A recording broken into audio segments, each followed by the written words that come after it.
trying to make chicken salad out of chicken shit, and it was just awful. I've turned chicken salad into chicken shit. I will continue to do so. Making chicken salad out of chicken shit. Make chicken salad out of chicken shit.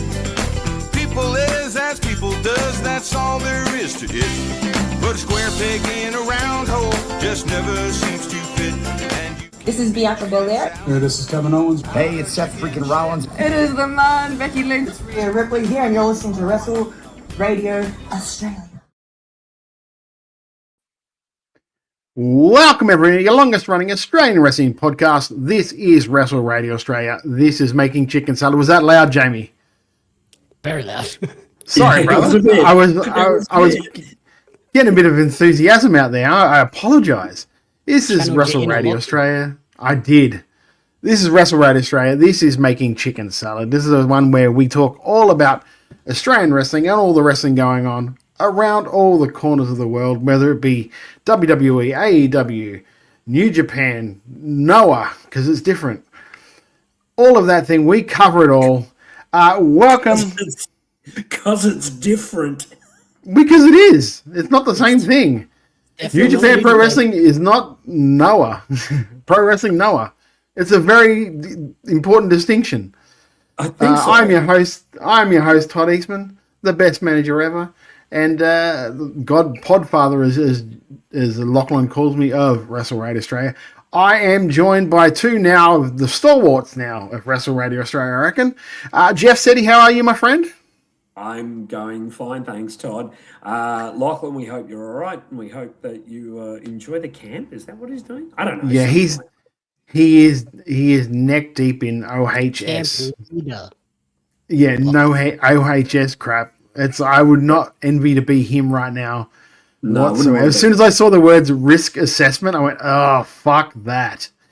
Also, who is this teacher that pulled out the night before and left it to someone else to do all the paperwork? That is a dog act.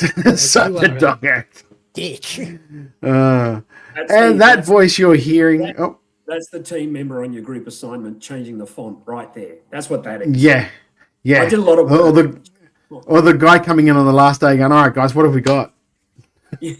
I'll do the presentation. The other voice you heard is the leader of Pario, the man behind Australian Wrestling Cards. Jamie Apps, how are you, my friend? You just did like a big stint doing the Dynamite watch along. How are you, my mate? I'm tired. Movie screening last night, Dynamite for 2.5 hours today, and then I just got back from the ED. Yay. What did you see last night? Last night, Insidious Out of the Further. Oh, okay. Scary movie? Toddy does not do scary movies. Terrifying. Oh, good. If you don't like The Dentist, don't see that movie. Oh, no. It's like, I think Nick watched that Evil Dead movie the other night, the new one. Mm-hmm. She was just like, I think this is even a bit too much for me. It was very full on. Oh, dear. Alex Fryhouse says Lachlan had to hide from all the wrestlers. I keep sicking on him somehow. I'm not sicking anyone on him. It is Lachlan's fault. No, if you listen to the framing of the questions, it's getting more and more. You're getting more and more like pointed. Leading the witness. You really are. Anybody.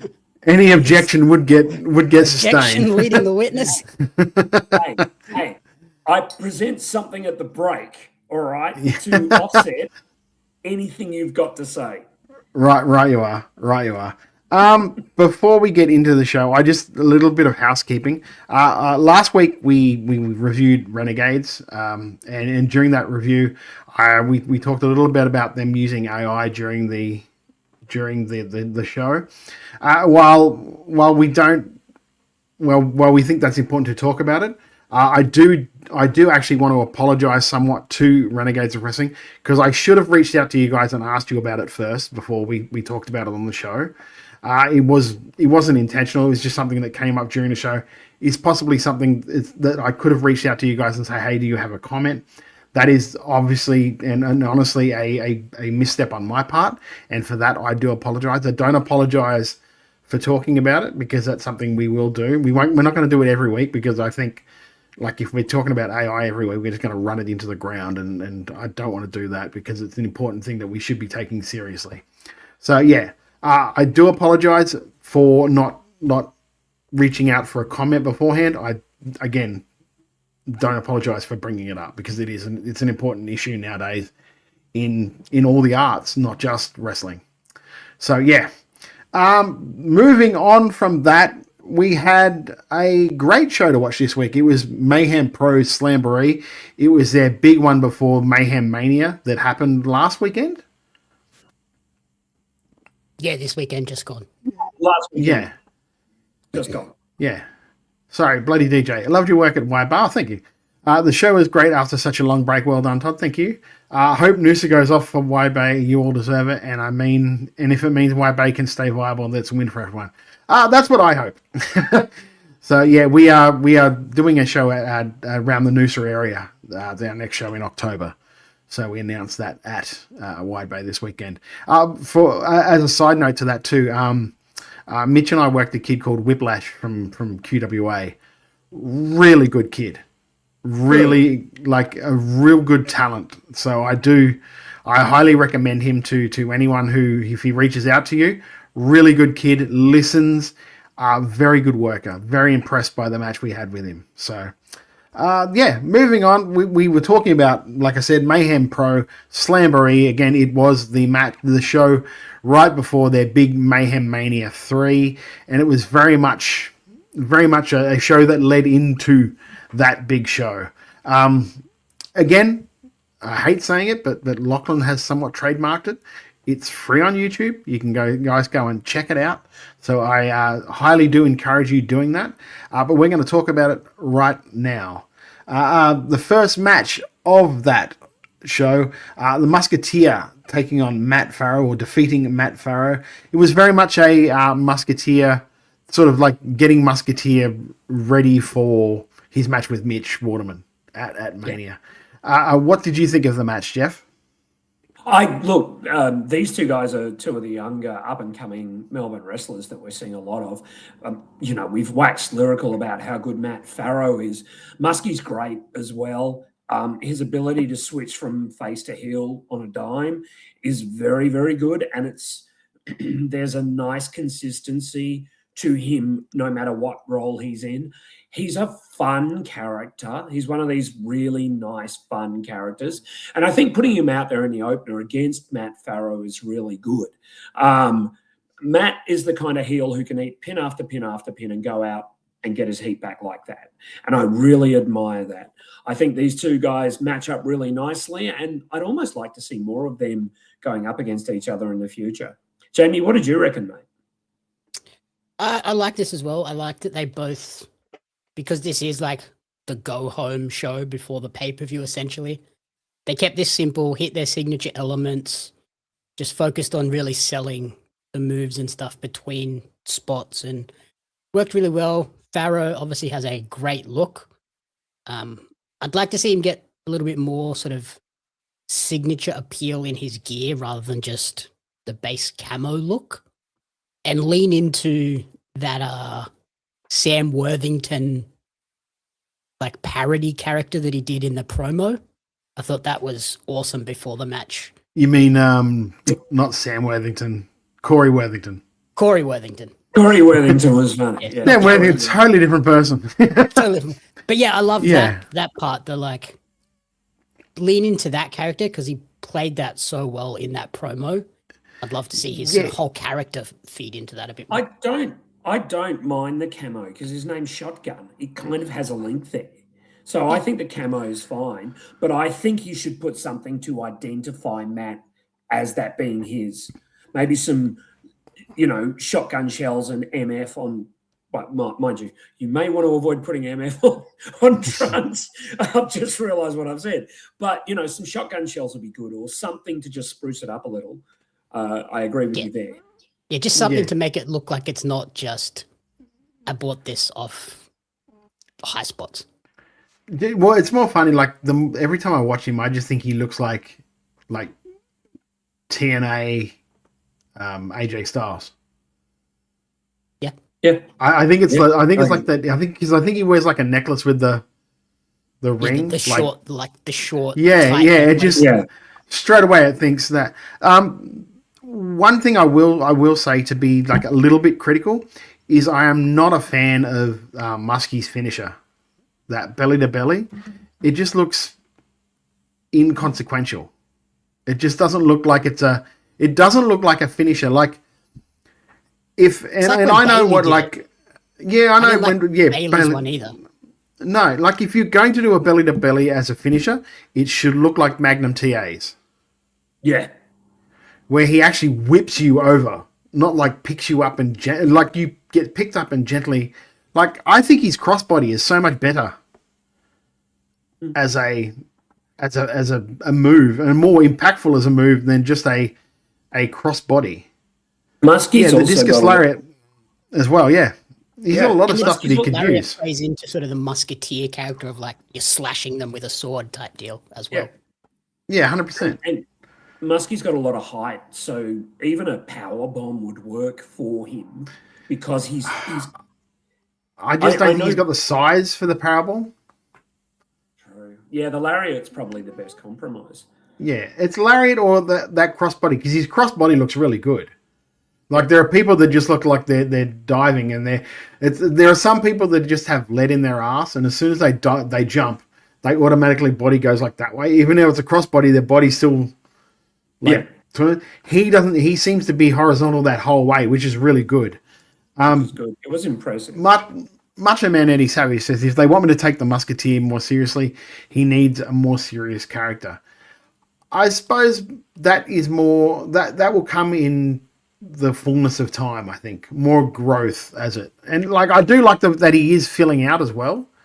He's not like the skinny little like Musketeer that we first saw on these Mayhem shows. I think he's also, and remember what Mayhem is. Mayhem, a lot of these guys are brand new. A lot of these guys are fresh out of the box. So if their characters aren't fully developed, and you kind of just got to go, yeah, sure. But you're also talking about like Musketeer, who is one of sort of like their senior rookies. Like he's already been on Renegades. He's been on a lot of their main shows. Like he is a more experienced rookie. If we're saying that, he's one of their top. Yeah, it's you can. The characters in Mayhem tend to be the more over the top caricature. Yes.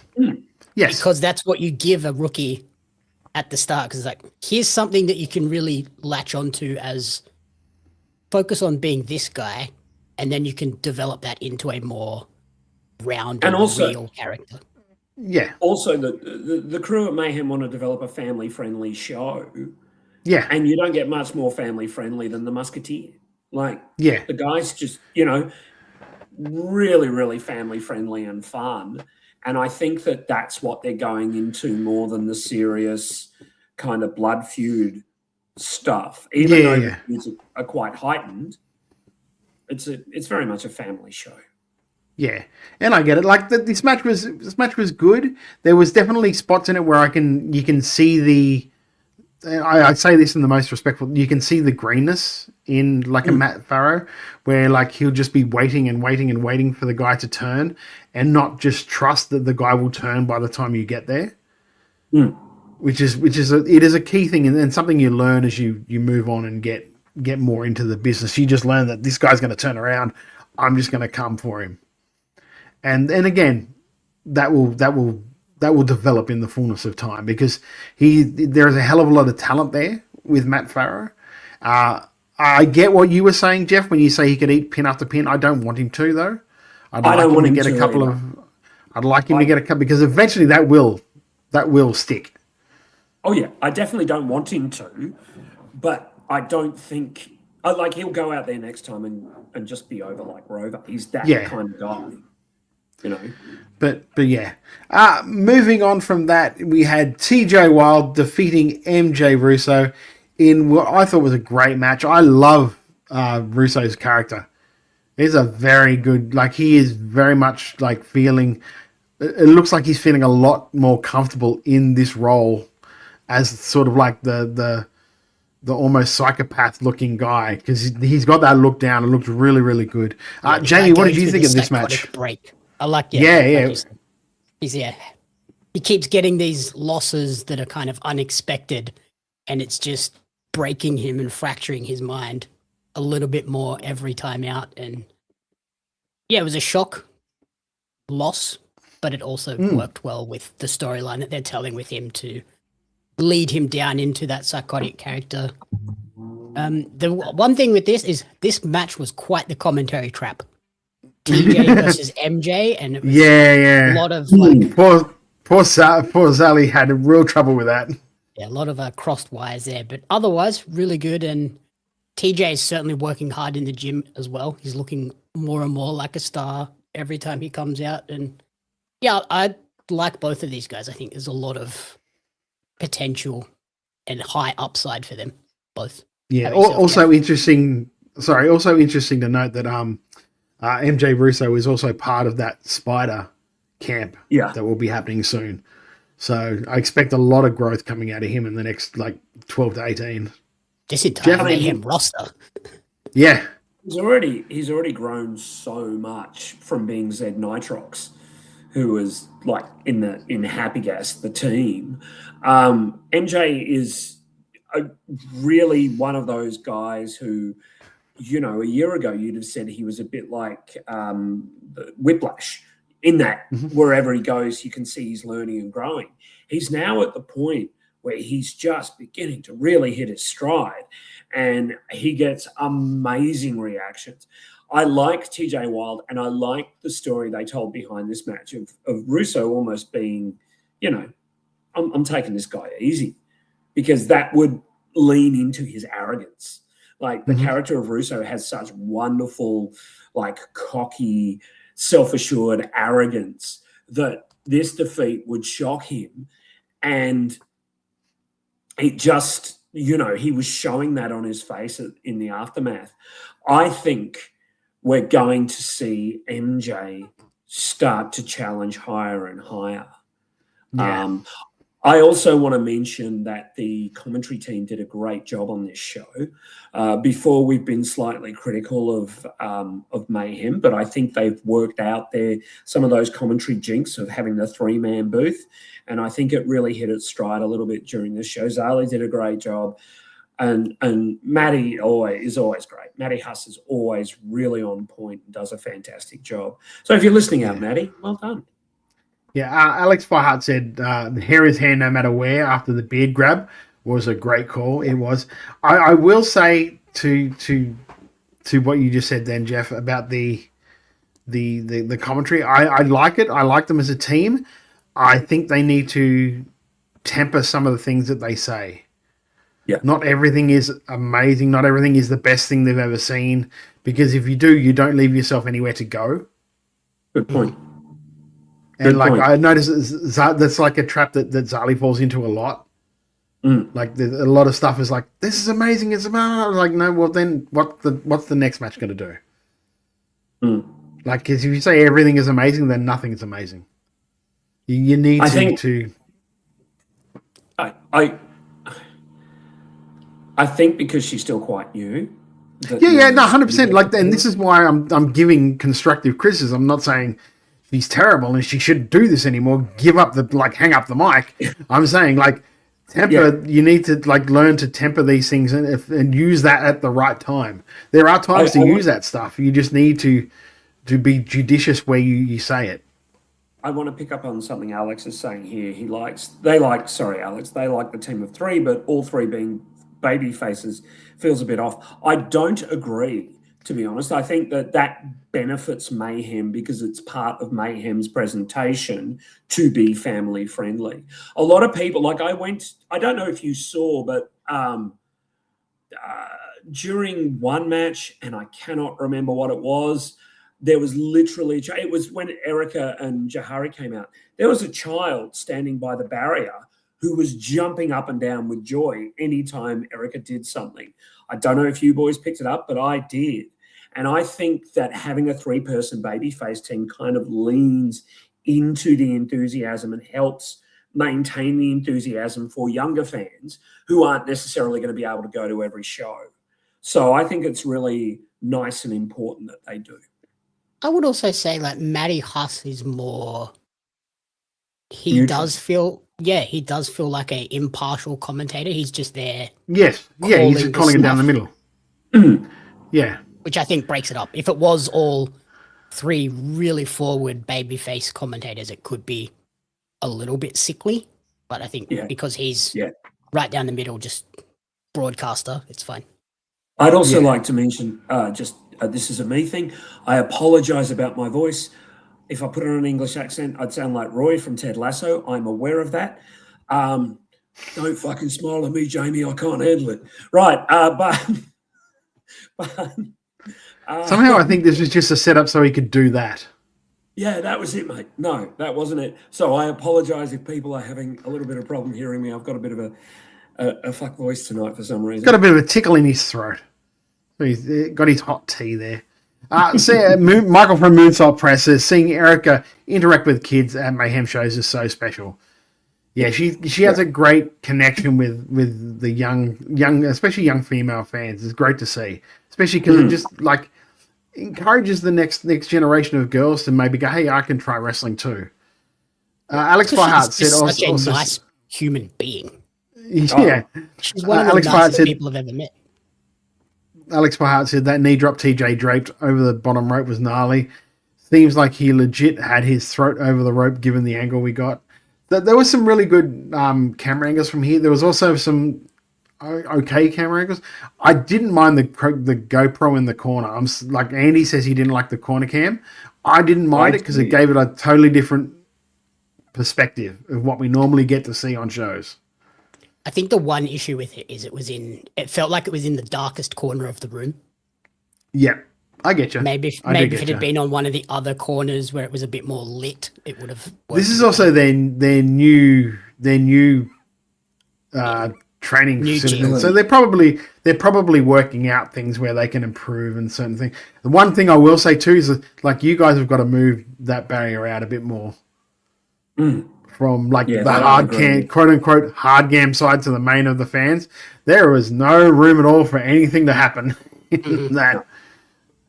Next move up, the ring back closer to the back wall. Yes, quite possibly, yes. Next after that, we had a promo spot with Jab and Dusk, but we also got if you're watching the YouTube version, of course, a full-on sort of history of what's been going on with the cycle, which was really well produced and really well. It set the table out well for this promo to happen.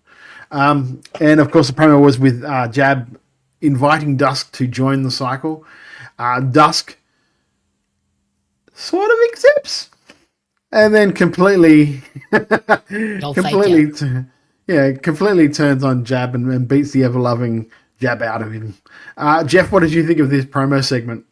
Oh, I didn't say any bad words here. It was very good. It was a good promo. I mean, go figure. It's two guys who have their characters down to a T, and two of the best promo guys in the country. Yeah, really provide good promos.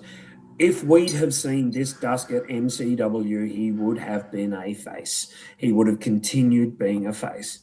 It's almost a shame because he's terrific. He's so good.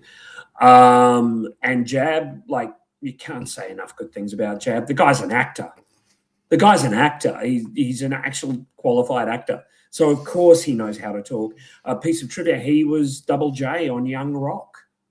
So, Jab was Double J on Young Rock. So, we know that we're going to get something good when a promo like this comes off. And the two characters naturally interact so well. Yeah, this is the kind of segment where you look at it and go, how has nobody paired these two together before? I think on a production side, they had the microphone was just like a tad out of sync with so it made it a little hard to understand it all, especially with Jab, because Jab has levels in his promo. Whereas like Dusk was sort of like pure, like spewing hatred and anger. So that's very like one note. Whereas Jab is very much like, I'm taking you on a journey here, guys. This isn't we're not straightforward. Like, let me tell you something, brother. This is like, I'm trying to bring you into my world. So when it's slightly out like that, yeah. So when it's slightly the mix is slightly out from the whatever the camera is feeding to the audio, it makes it hard to understand. And that's on every show, really, when you think about it. It's a hard thing to get right. It's not a Mayhem thing, and again, this is something that because it's a new venue, they're still feeling things out and getting more rhythm together. I like what Nick says here. If you don't mind, I'll grab this one, Todd. The fact that Jab is not a regular on bigger shows in Melbourne is a genuine head scratcher. It really is. He's terrific. It's not just you, mate. It's all of us. We adore Jab. So keep doing what you're doing, mate, because you will get there. Yeah, 100%. This promo, I looked at it and went, can you imagine how awesome this would be in like a pavilion with the MCW production behind these two? Yes. Well, just behind Jab. Yeah. Like he could do so well. Pavilion would be nuts. Yeah. We don't know how much Jab wants, where he wants. Yeah, exactly. To go. So he may just be quite happy being a Mayhem unique individual. He was part of the Rumble. He was part of the Rumble earlier this year, though, for MCW. So you know what it is, though, and I'm not saying this is Jab, but there are a lot of good workers that just prefer to be in places where they have a little bit more of their own creative control. Oh, for sure. And just because it's not something they want to make a full-on career out of it. They're not looking to go to AEW, WWE. They're not looking to do any of that. They're just looking to have their fun, so to speak, but do it the way they kind of want to do it. Where I completely understand that. It's probably tough for him too with acting gigs and things where it is so sporadic. He doesn't really want to commit to these bigger shows, and then an acting gig comes up and he has to pull out at the last second. Yeah, and I think Alex brings up a good point here. They say, given the religious overtones of the gimmick, maybe other feds are a bit gun-shy with it. That's completely fair. But I do think the character of Jab, if given time and the correct creative, will be huge, both as a heel and then eventually as a face. We've not yet seen him as a face, and I'm interested to do so when he eventually, switches. It would be very interesting to see how that takes shape. Because off the top of my head, I can't see where that takes shape.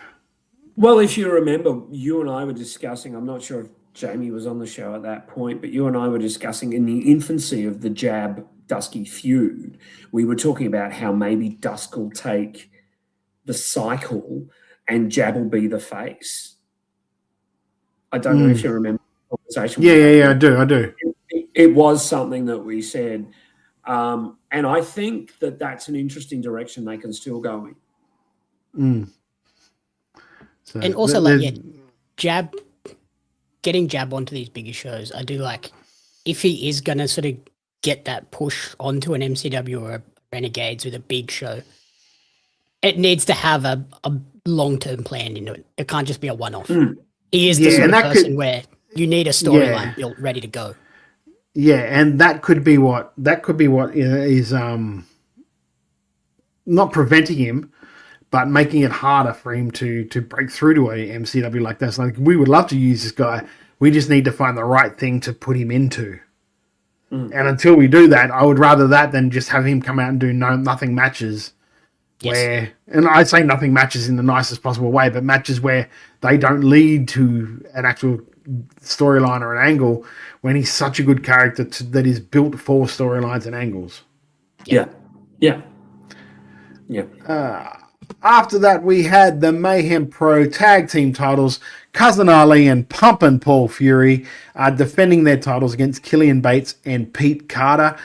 Jeff, what did you think of this match, mate? Oh, there was a lot to like here. Bates and Carter are still relatively new. They haven't got such firmly defined characters.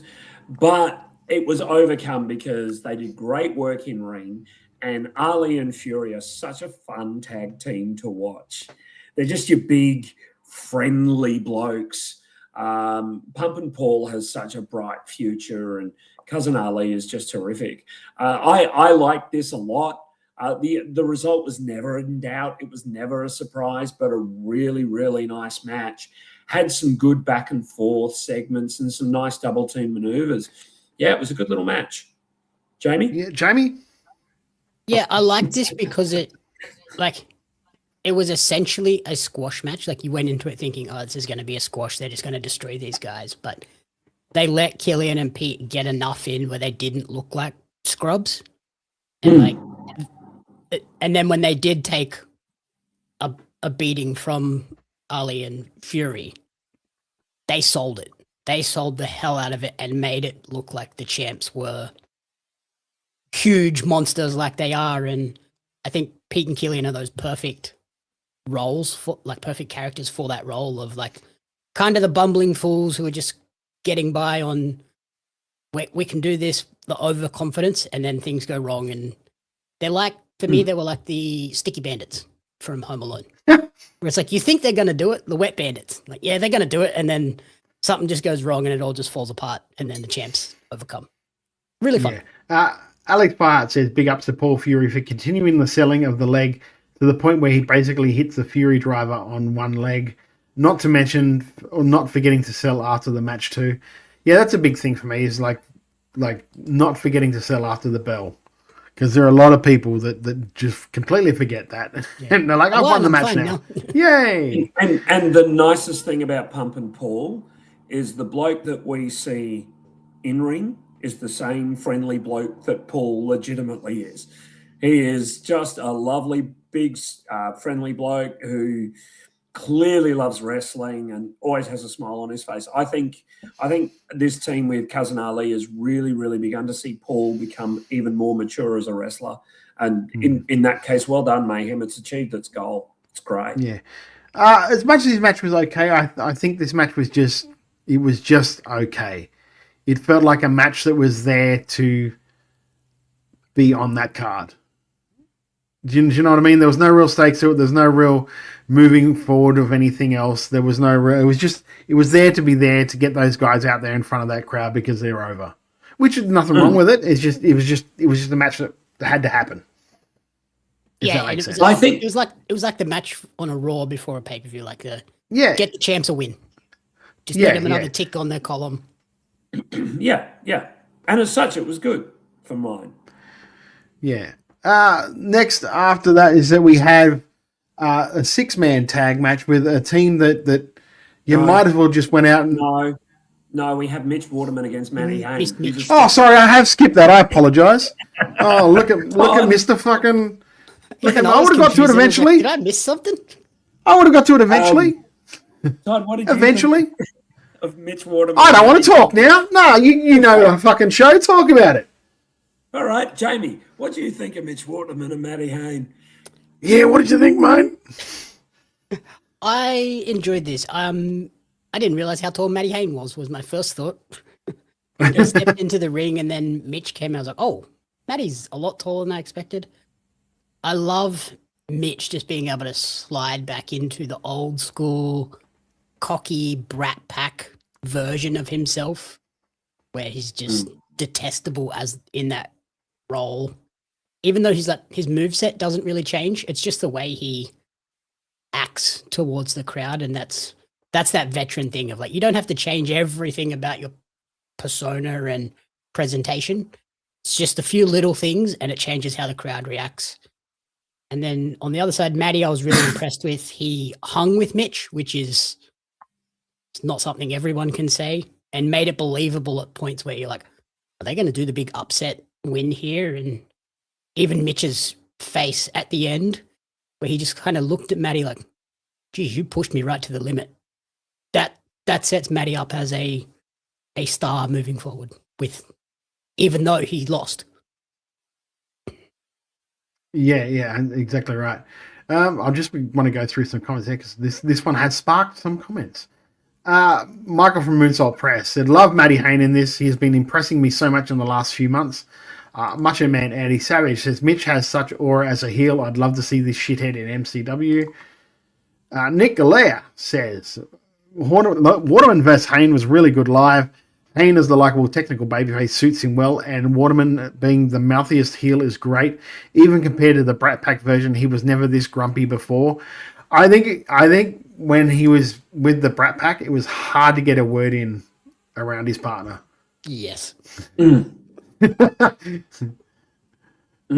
think. Sorry, mate. Go on. I thought this was terrific. Mitch Waterman just offers so much as a talent. Like, he is in three federations that we cover regularly. One is a heel, one is sort of approaching tweener territory, and one as like the darker babyface that we were discussing last week when we talked Renegades, and one is, half of the tag team champion, pure babyface. And it's really, really good to see this range from Mitch. And Matty Hayne was so good in this match. Like, absolutely, Matty Hayne is right there. Like, someone should grab him soon to start being on pre-show matches and start getting him used to a bigger crowd. Not that Mayhem have small crowds, but, obviously going somewhere like Thornbury is a lot bigger, and same with Essendon. I really like the back and forth in this match. I like the story it told. I like Matty being a bit undeniable about it all. Behind everything else, he was tough. He wanted this win. He wanted to prove himself, and he looked so good in defeat, as Jamie said, even to the point that when he ate the pin, he looked visibly upset. Not just because he ate the pin, but because he ate the pin against someone like Mitch Waterman. That's fantastic. It gives Matty stakes straight away, and it makes Mitch seem so important and like such a flag bearer for this company. And I love what they're doing with Mitch and George Julio. I think it's great. I think it's paying off storylines and doing really, really good work. Love this match, top to bottom. This was, surprise, surprise, my match of the night. Yeah. Our good mate Ray says, I'm so sad I missed Michael at Michael Moonsault Press at the last Renegades. Keen to pick up some stuff at his next show. Please go and support Michael if you see him at a show near you, and pick up one of his Moonsault Press things, because he does work really hard on it. In fact, he works so hard that I messaged him once and say, just remember to take a break when you need to. So I'm like, you're going to burn yourself out eventually doing this, the breakneck pace you're going at. Yeah, Michael, you're doing great work. I hope you take a break over Christmas, New Year, and consider just having a quick pause for a month or two while you look after your mentals, yeah? I think that's where he gets lucky with the way he's covering Australian wrestling, because Australian wrestling kind of does take that break over the Christmas period. Yeah, we all chill out over Christmas. To take a break. Yeah, we get a break. Yeah, we all chill out over Christmas. Can I talk about the tag match now? Yes, you can. No. Go. Okay, it's the order now? Okay. In a team that they might have just said, hey, let's pick three of the guys that Todd really loves and put them together as a really shit heel team. In the Bad Boy Express, Jimmy Castle, Johnny Jets, and Nate Hunter, defeating JXT, Kano, and Sketch in a 6-man tag. Jamie, what did you think about this, my friend? This was fun. Good action where everyone got a moment. I still find it so hard to see the physicals as heels, though. Like, it's just their really visual presentation. I look at them and go, they're too bright and fun and happy guys, but then the way they act, I'm like, yeah, okay, maybe you are slimy. Literally, at the moment, the only thing I would change about them is their voice and their promos. The promo voice. I'm sorry, boys. I love you guys. I think you're great. I hate the voice. I hate it. It's just me. Like, obviously, other people might like it. You guys don't need it. If anything, acting more like pretty boys would probably get you more heat now. Yeah, as heels, I think, that might work better. I think that's a good call, Todd. Jeff, what did you think, my friend? I mean, come on, look, Nate Hunter, as you know, he's kind of one of my favourites. He's someone that I really like because the guy's insta heat, just add water, and he also has a really good in-ring presence. And I mean, JXT, Kano, and Sketch are all three great. Like, Kano's another one, you're going to see him somewhere soon. He's got such great size and presence, and he can work either as a heel or a face really, really nicely. Yeah, I like this. I think it was just to tell the story to build up Nate and Sketch more than anything else. But I really liked it. And I really, you're seeing 6 guys who know how to move in ring and have everything together really nicely. It's always good to see Sketch. Like, he doesn't work anywhere else, but it's really good to see him. Even JXT turned the clock back a little bit with the tope and stuff. I was like, oh, JXT still got the moves. Macho Man Eddie Savage says, I really liked Hunter's promo before the match. I really want to kick him in the dick. Yeah, it's fair. Like, as soon as he held the belt up, I'm like, yeah, they're going to put it in the trash can. Because that's JXT loves WCW too much. Oh, yeah. But also that new belt. Oh, yes. JXT can design a belt. I'll give him that. Yeah, he can. Oh. He can very much. I also just want to compliment all the graphics through the show, which JXT does as well. If you're listening in and you need a good graphic designer, have a chat with JXT. He does fantastic work. He's done some of the brainier stuff alongside Tone. Tone did that one. But yeah, JXT is something special if you look at the graphic design. Yeah. Nick Galea says evil physicals are more Eaton and Condrey than less Morton and Gibson. They actually they try to pattern themselves after the Fantastics. So, and I can't remember what the Fantastics were as heels, but I do get that the look of like Eaton and Condrey, and I do get that very much so. Outside of WWE, particularly Steve Kern was a very effective heel, especially down in Memphis. Yes. The guy got such good heat. He was terrific. Well, he was in the tag team with Stan as well, but I can't remember what their names were. Steve Kern and Stan Lane. I'll just look it up. Keep chatting. There was like a tag team where all they wore was like the bow ties. No, that's the Fantastics. That was the Fantastics. No, it was a different version. There was a different thing with Kern. Oh, the Fabs, the fabulous ones. There you go, fabulous ones. Thank you. All the Fabs. Yeah. Nick Galea says it's funny that people make fun of King of Colac idea, but the belt feels more important because everyone involved treats it as such. Well, that's the thing. They actually started like taking it seriously. They started taking the belt seriously, and not just a belt for Sketch to win and lose.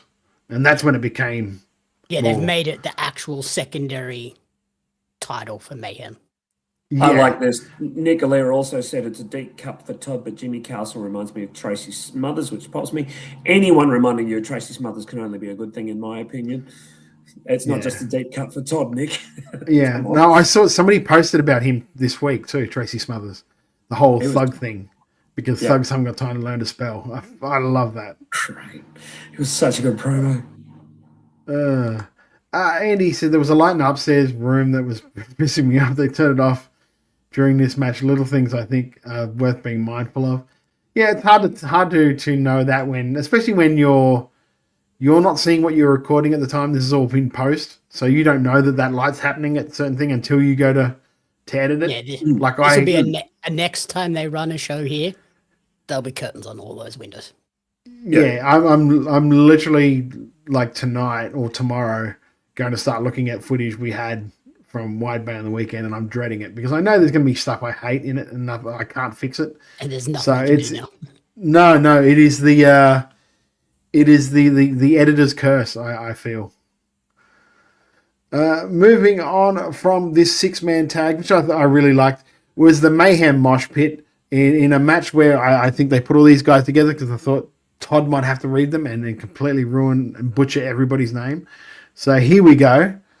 Bruno defeating J-Rel and El Deezy and Milo Marinko and Omar Al Majun. I think that's right.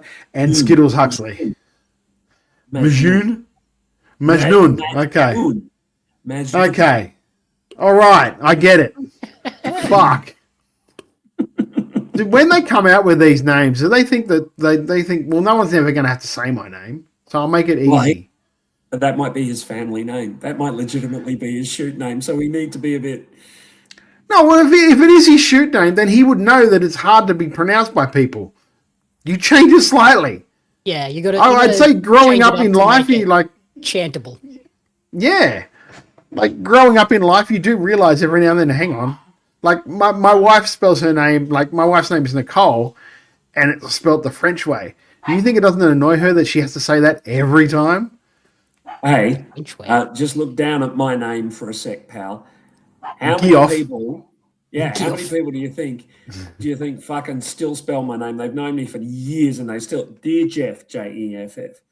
I had one friend, former friend from high school, reach out to me on Facebook, spelt my name wrong, even though it's fucking sitting there. Yeah, well done. I get that. I can't wait for next week's episode where the graphic is going to be Jeff with a J. Yeah, 100%. 100% it will. Overlay next week is going to be Jeff with a J. Yeah, 100% it will. And SETI with an I. Yeah, I am the search for extraterrestrial intelligence. Don't worry, there's none here.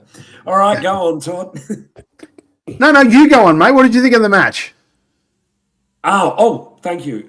Yeah, I like this. This is a lot of young guys just getting a chance to go out there. Bruno's really good. I like the way Bruno moves. I like the fact that he's a bigger bloke who can do little bloke moves. He's got a lot of upside. For me personally, the gimmick is a bit of a disconnect. I'm not sure where it can go. And I think it would have been really nice to have a bit more to that gimmick, but I could be wrong, and they could be building something quite special with him. But I thought this was great.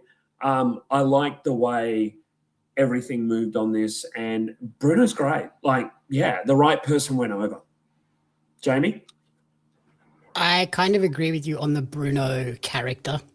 Like, it feels like there is two sides to it, where it's like, he comes out with the mask and the bear outfit, and it's like the monster. And then he starts wrestling, and he's like, happy-go-lucky fun guy. And it's like this weird disconnect where it's like, wait, what's happening? You need to lean one way or the other. Like, are you the fun, cuddly Humphrey B. Bear, or are you the monster bear? But otherwise, the other person that really stood out to me was Milo. I think he really piqued my interest. A lot of charisma, something special in that character. And it was just overall a fun way to get a bunch of guys on a show in front of a live crowd, get that first bit of experience. There were a few sketchy dives. Bruno's dive was great. There was a lot of other ones where I was like, there's a lot of guys standing here that aren't watching as you're making a dive, and you're kind of landing on the backs of their legs. When, like, there was two guys fighting with their backs to it, and then another guy dived on two more, and they kind of fell back into the backs of their legs. And I was like, oh, that could have gone very bad, very quick. Yeah, 100%. Alex Pahart actually says that dive from Kodak Bruma was arguably the cleanest dive all night. Yeah, his dive was great. There was just a couple of others where it was like, you need to be aware, everyone needs to be aware of their surroundings as those dives are occurring. Yeah. Nicolea says, J-Rel to me has massive upside as a monster heel, in my opinion. Yeah, like they are, Mayhem are producing a lot of good young workers. And the best thing about them, like them and PCW, is I love that everyone that they're producing have their fundamentals down. Like that's the most important thing, is that like everyone gets their fundamentals down. Doing cool moves is great, but if your just everyday moves look horrid, then like if you don't have a decent base, you'll never get better. Whereas everyone here seems to have that really good base to them. But you look at the trainers at both facilities, and they're both so good. Like, you know, Josh, Phil, and Erica and Aaron and the other bloke. I can never remember his name. I'm so sorry. Jake? Anyone? Yeah, Jake Navarro. That's it. Jake. I was just going to leave you out to hang for as long as I could. I know you were. That was for the tag match. I kept thinking Nova. I'm like, it's not Nova. Wrong. No, not Nova.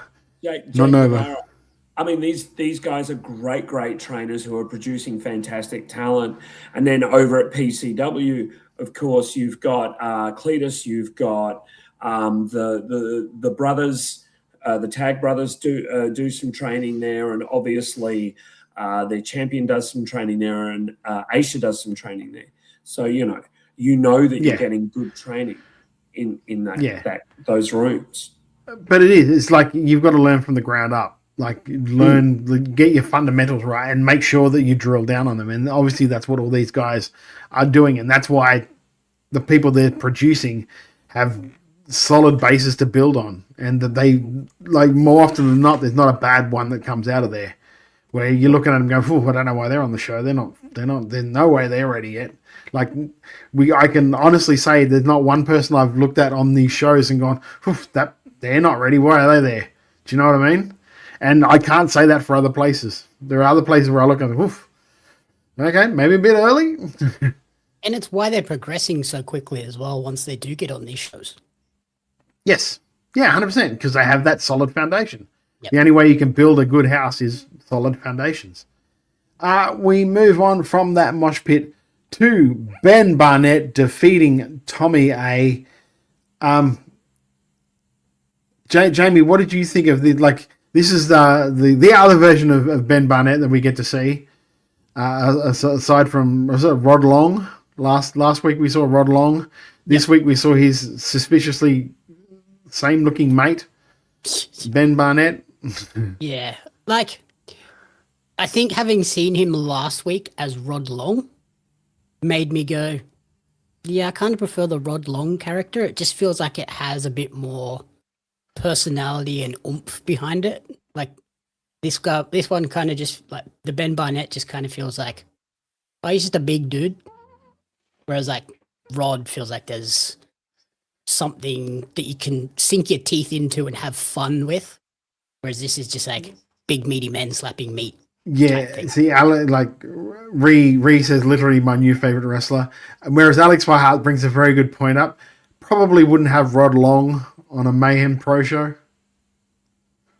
Yes, that is true. That's probably why he's Ben Barnett here. But I think you need to just incorporate some of that personality into it, maybe. Tone down the sort of sexuality part of it. Yeah. But just have the personality come to the fore. Like the cockiness and the bravado part. Bring that through a bit more. Yeah. Tommy A is a gun. Tommy is good. Tommy is good. I think was this was he injured or because they kept saying this is a comeback or something. I'm pretty sure I picked that up and yeah. So like if he was injured and he's coming back from it, he didn't look like he'd missed many steps on that comeback. Sorry, I'm just the chat is going quick. Nick Galea said, Ron Long is a perfectly fine name. Double entendres can go as far as you want. Also, he looks like Magnum Scott Hall. Yeah, 100%. He looks like Scott Hall from AWA. 100% he does. Yeah. Yeah, maybe do that with the Ben Barnett character. So it's like, it's still big character, personality driven, rather than just like gambler guy. Yeah. Yeah. I like Alex Whiteheart thinks it's more Rick Rude. Hasn't got the abs. Hasn't got the Rude abs. Has got the Scott Hall size. They give that man a toothpick, and I think that would have been enough to really tip it over for me. But he looks like he does look like before. Yeah, Rick Bell says yet. He does look like Scott Hall before he found water for his hair. Do you know what I mean? But yeah, I thought it was a good little match. It was probably close to between that and the Mitch Waterman match. One of my two. I had like 3 matches that were for me were like head to head. Nothing really massively stood out on this show. But like Mitch Waterman, Matt Hayne, the 6-man tag, just because of my love for shenanigans, is I'm always going to love that because there was shenanigans in that match. And then Ben Barnett and Tommy A, because Tommy's got a hell of a lot of personality as well, and it was a good mix for the two guys, I thought. Maybe that's why the Ben Barnett character didn't really come to the fore for me, because it was up against such a strong personality on the other side. Yeah, that's a pick. Jeff, did you comment on this match, mate? Not yet. I just, in response to that, Jamie, I agree with everything you both said. A great match. Ben Barnett is nailing it at the moment. I think that the nice thing about Barnett is he can pull the character up and be a bit bigger, or he can kind of be smaller and do sneaky heel work. And I like that. I like that, he's got that dimension to him, which makes him very, very interesting. I like so much about this match. Ben Barnett has tremendous size as well, and the guy can go. Yes. And Tommy A just looks great in defeat. So I think that, credit to Ben, he kind of molds the character depending on who his opponent is as well. And as Tommy A has been out injured, he knows they're almost like there are going to be people that are there to see him return. So it was nice that, not only he got the win, but he also, turned the character down a little bit. The size is also why I think, like Jamie and I especially are saying, and Nicolai is saying, like that Scott Hall type character, because Scott's a big lad as well. He has that ranginess. He has that ranginess, but he also has like meat. Yeah. I mean, in my opinion, Scott was one of the greatest wrestlers never to win the world championship. 100%. Never, Yes. The guy. Yeah. 100%. I wager that if he wasn't so problematic as an individual, he would have had a world championship quite easily. 100%. Yeah, absolutely. You put if he'd have stayed out of trouble, you put that belt on him, and you've got stories for years as a face and as a heel. Terrific. Yeah. Next up, we had our main event: Fox and Lockie Hendricks pulling off the shady win over Erica Reed and Johari. What I really liked about this match is that they kept Fox and Erica from touching for a long time in this match. Like, I could probably count on one hand how many times they actually touched each other in this match, which I think is such good storytelling for it. What did you think, Jeff? Oh, look, I did like a lot about this. Just of note, and I'll just bring this up quickly, Nick Galea just put in the Australian Wrestling Community Facebook page his review of Mayhem Mania, which is the show following this. We're going to look at it in a couple of weeks, but it's always good to get Nick's thoughts, so you might want to go and have a read. I like this match a lot. Erica and Johari are such a good tandem. They really are another really good team together. Of note, they're both going to be at Spider, so I think that we'll see a lot of growth from both of them. I mean, Erica's growth just from her time in Bailey's group has been quite noticeable, and I think we'll see another spurt of growth from her and another real good push. When she goes to Spider. Some of those Spider teaser videos are really, really good. I like this quite a lot. I like that they subtly played a little bit of distrust between Fox and Lockie as well, considering their history. What I really like about Mayhem overall is they're weaving history into everything, and that's a wrestling federation I can really enjoy and get behind. Love it. I thought this was a really, really nice match.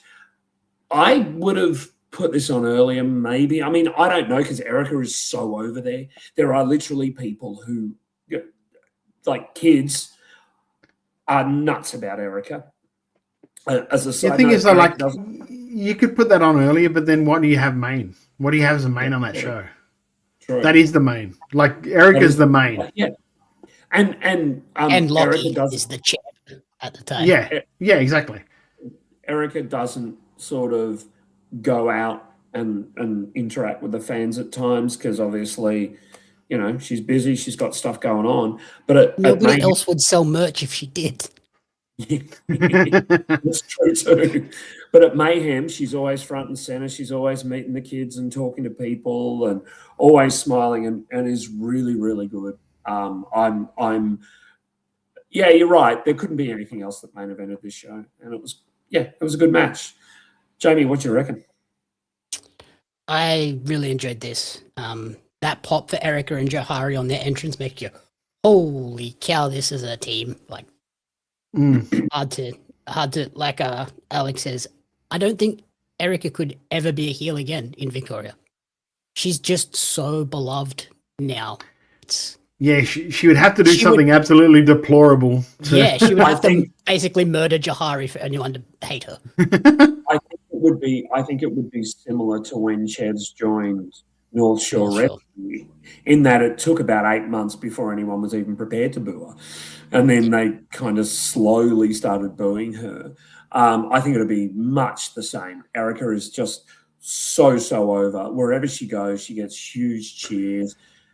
And, you know, she's a class act. So really, really happy for her. And, like, she's just working on another level now, like you said, after the Lodestone experience. I think I don't know whether it was actually learned anything physically, but she's just come back with so much confidence, and it's clear to see that she has that extra boost of confidence in herself now. So I think that's great. And then, like, Johari alongside her did not look out of place in this match, which is, like, for me, that's a big statement when you look at the experience levels of the three other people in this match in comparison to him. And I liked it, and I think they took it home at just the right time. Like, I think if this had gone 2, 3, 4 minutes longer, it would have started to feel like it was just dragging on and delaying the inevitable. So I think it worked really well. Yeah, it's funny, as this match was going on, because I didn't look at the results before we started watching this match. In my head, I'm sitting there going, okay, so obviously Johari's taking the pin here because everyone else kind of... And then in my head, for some reason I thought, hang on, is Johari going to be working with, like, Lockie coming up? And I was like, geez, maybe pulling off that victory over, that gives them an impetus to go, okay, he gets a title shot now. He got a pin on the champion. So for that point, they actually had me sold that this could happen. Like, or even have Erica eat the pin because, like, Fox did something to make that happen. Like, her obsession with getting to Fox causes her to get pinned. Do you know what I mean? The one thing I will say, and I haven't seen the Mayhem Mania show, but I just hope that they don't lock up Erica and Fox. I hope it's just they just go at each other like bulls to start the match. It really does. The way that they've built this thing, and especially if you I think it's on Mayhem's socials, the promo that she cut going into the match was a great promo. Such a good promo. Which made me go, I want to see these two. I want to see that match now. She literally sold the ticket with that promo to me. Like, if I hadn't seen any of the thing, I'm like, yeah, I want to see that. I want to see her kick his ass because she looks pretty angry here. I think that, you know, I can't say enough good things about Erica and Johari as well. Johari has such a great look and character. And I think that the only way is up for him. Nick Galea said he thinks he'll be the one that will benefit the most from Spider. Look, there's so many there's so many, like, people.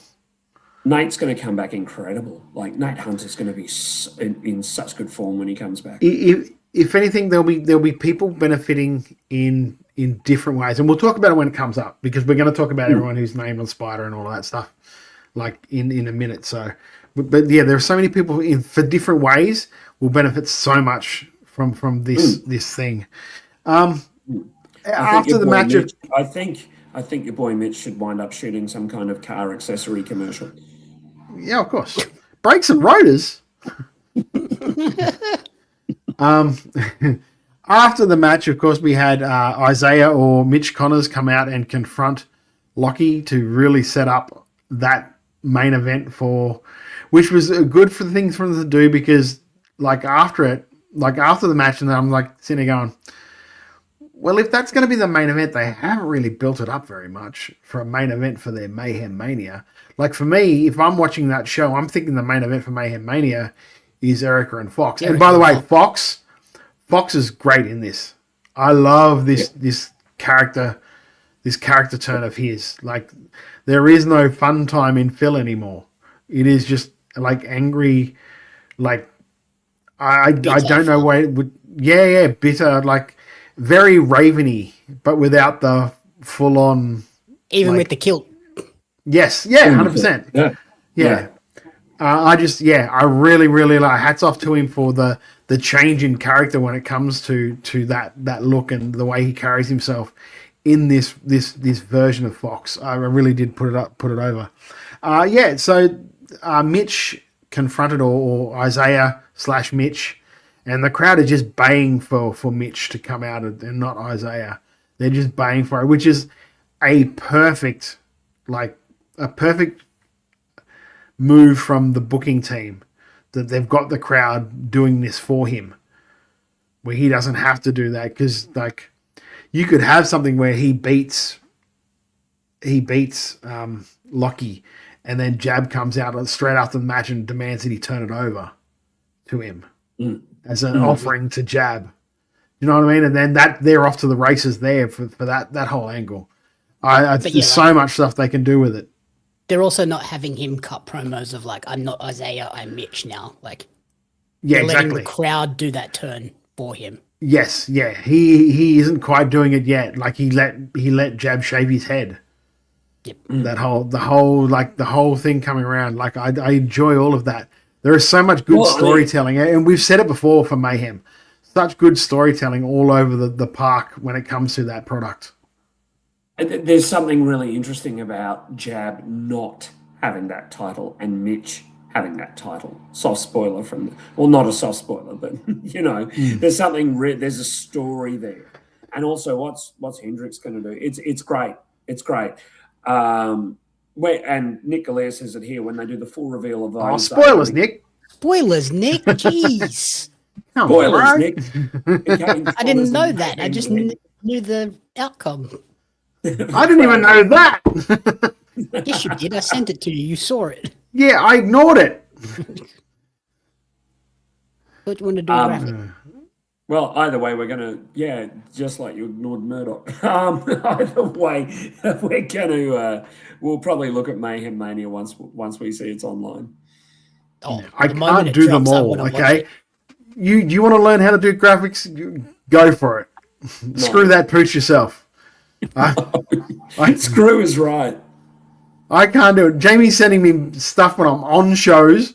I'm like, I'm about to walk out here with Mitch. I possibly can't do a graphic right now. I don't know. But if you want to get on immediately, if you want to get on shows, there's lots of shows to watch this weekend, isn't there? Yeah, hang on. Before you do that, mate, you gotta tell the Mayhem Pro as a thing here. You gotta Mayhem Pro Slamboree is of course free on YouTube. Go and check out Mayhem Pro's YouTube page. All of their shows go up. Very good quality. Subscribe to it when Mayhem Mania drops. You're right. Yeah, 100%. One thing I will say about it, and I was thinking about it this week, right? You have like your number one promotion in the country is, I would say, still MCW.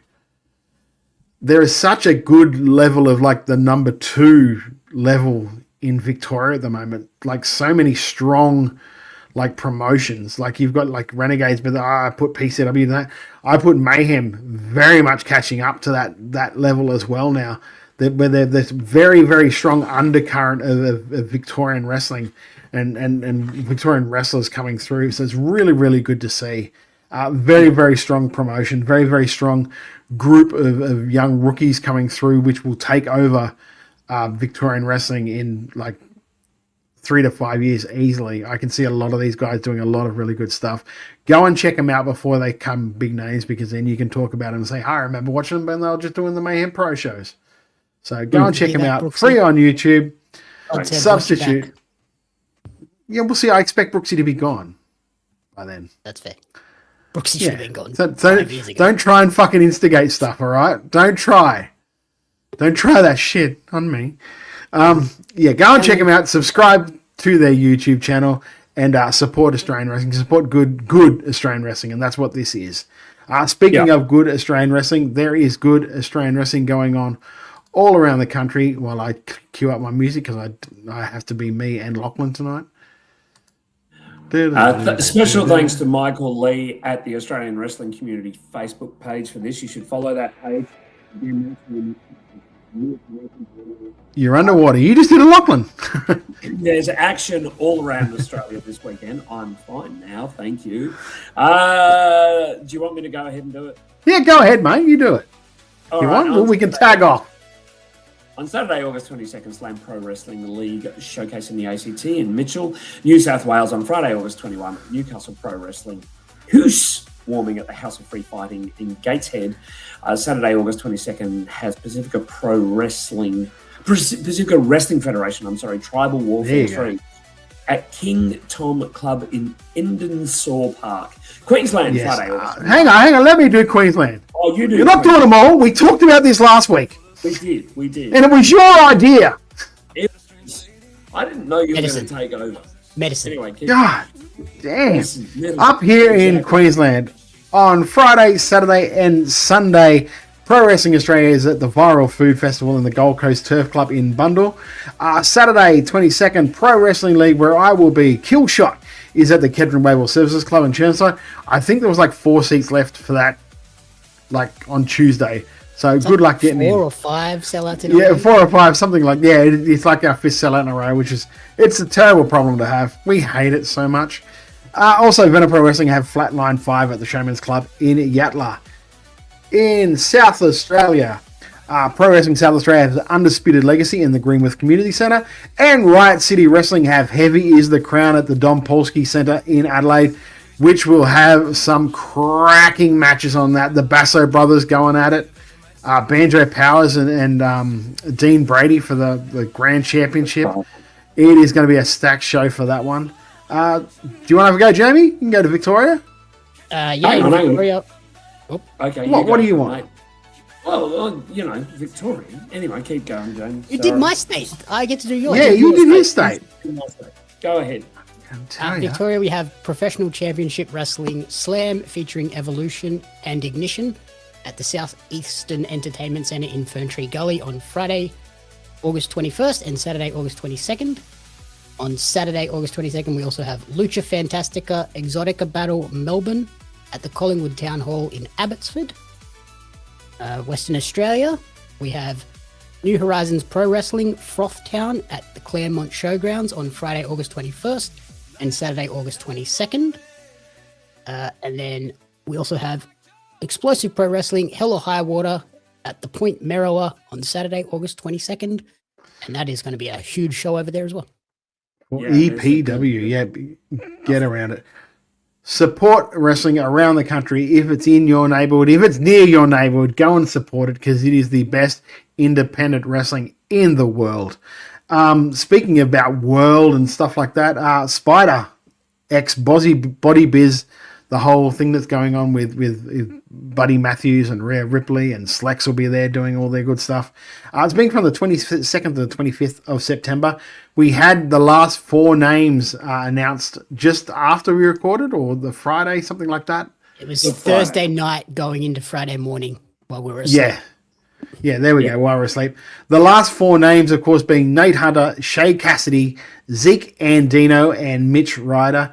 They will join Clydesdale Eugenie, Anth Cava, Matty Romano, Erica Reed, Dax Van Diemen, Blake Malik, Edward Dusk, Jesse Love, Jassy, NJ Russo, and Joe Hari.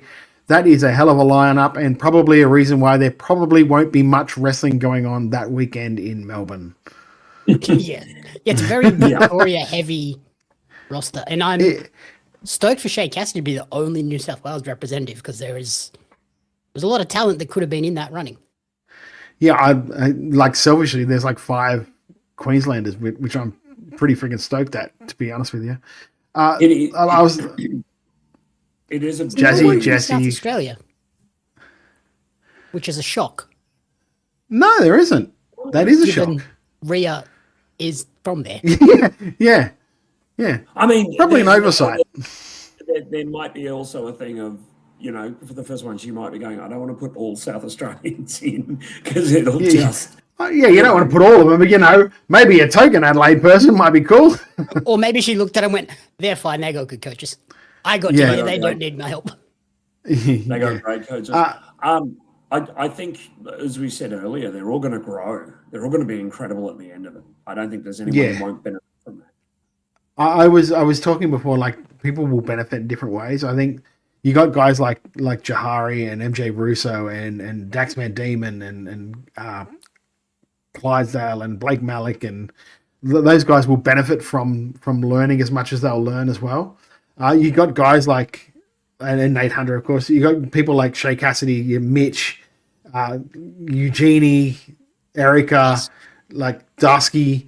They're going to benefit because during those couple of days, there'll be scouts there.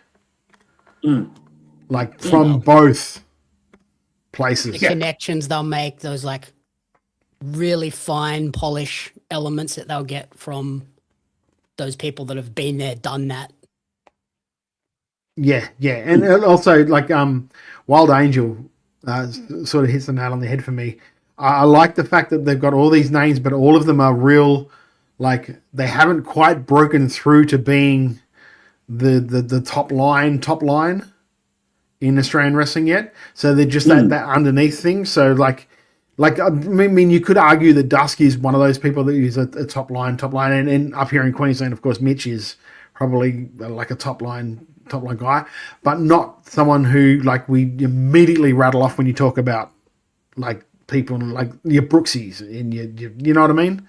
Like it's the next group. It's the next up. I like to say. I just hope this is an inaugural, and they continue doing this kind of thing for Aussie wrestlers because it's clearly a passion project for all 3 of them, and it'd be great to see Australian wrestling grow from this.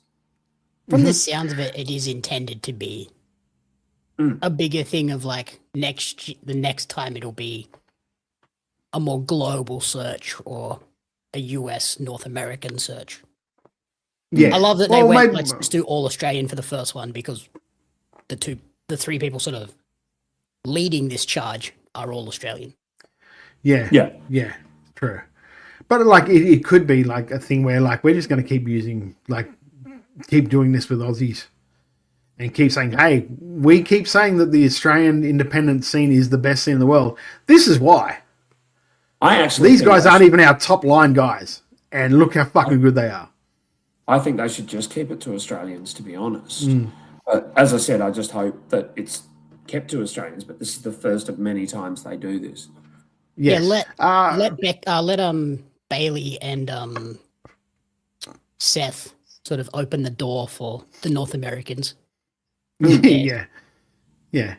Ree says, it's such a huge opportunity to not only be in the company with people they've never worked with before, but to be in a professional environment where they can learn so much about other facets of the business. That's 100%. 100%.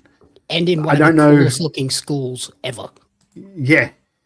I don't quite know who they're bringing in or what the actual structure of it is, but just the chances that they'll get and the opportunities that they'll get from this will be so good if they capitalize on them. Especially with Buddy being in the AEW camp, Rhea being in the WWE camp. That Yep. potential to have like a Danielson show up Oh, and then yeah. a John Cena from the inside show up is insane.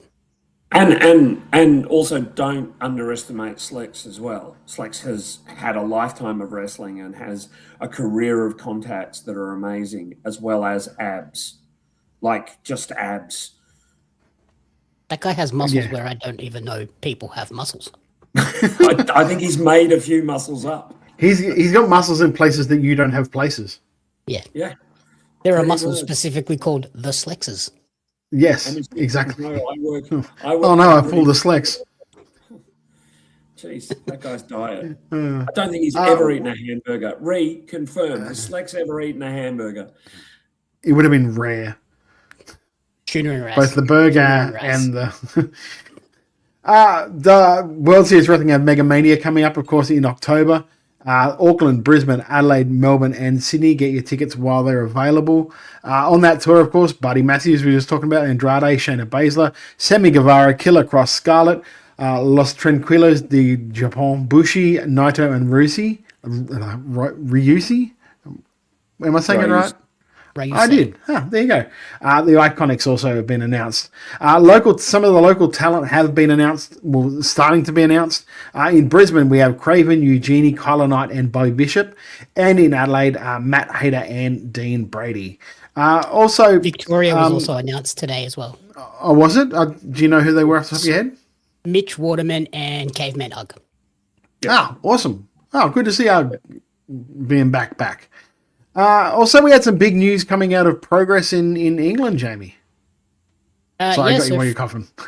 Frankie B is making her return to the ring after sort of a very scary health incident. So Frankie B will take on Nikki Cross at Progress. I believe that's the day after All In. Okay. Very excited for her. And there's one more thing I need to mention. Look, it looks like, and I might as well just say it because if I leave it for the end of I'm going to mention it anyway. Look, it looks like Russell Branding will not be at PAX this year, unfortunately. We're not 100% sure why, but it was PAX's decision. We negotiated with them for a while, and they said, unfortunately, not this year. Now, what will be there this year is on the Friday night, 9th of October at 6 p.m. at the Owlbear Theatre, Tylee, Caveman Ugg, and Crackerjack will be part of Dungeons and Dropkicks. This is a panel joined by Aussie Nerd Girl. They're embarking on a D&D adventure led by DM Tim Camsley. One-day passes are still available, and if you can make it in on Friday, go and see that show. It'll be a lot of fun.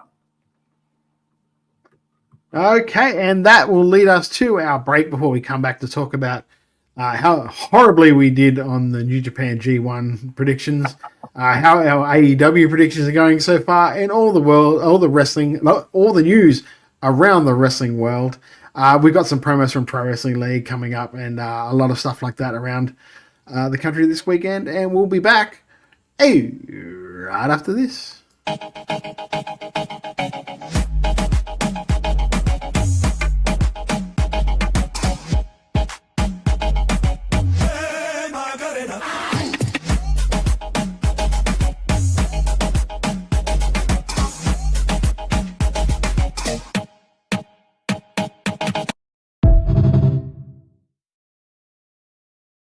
Good choice, Trent. Great choice. Thank you. I didn't know you liked me so much. I mean, Jackie Bonza hates everyone, right? But what a caliber wrestler to try and measure up to. But now we have to try and think of who are you gonna face? It's pretty hard because, who hate you more than me? And everyone hates you. But who hates you more than me? Well, the answer is, Trent, yourself. But let's look back on your history, shall we? Who have you backstabbed? Who did you walk away from? I wonder what monsters you've left behind.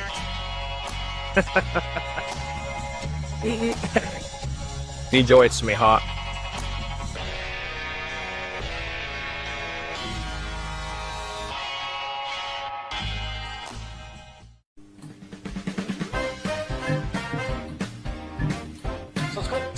team wrestling, right? So it's basically two wrestlers on both sides. What are we thinking? I'm thinking like, Jake!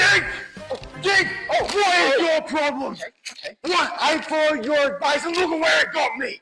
Nowhere. And then I go into the Purge Rumble and you eliminate me. Listen, Jesse Daniels, it is not my fault that you went one-on-one with our PWL champion and then decide to insert yourself into the Purge. It is not my fault that you can't get yourself together. You are lucky that I eliminated you.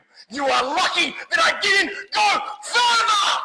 I am sick of sitting behind my commentary desk and watching wrestlers like you get everything that you want.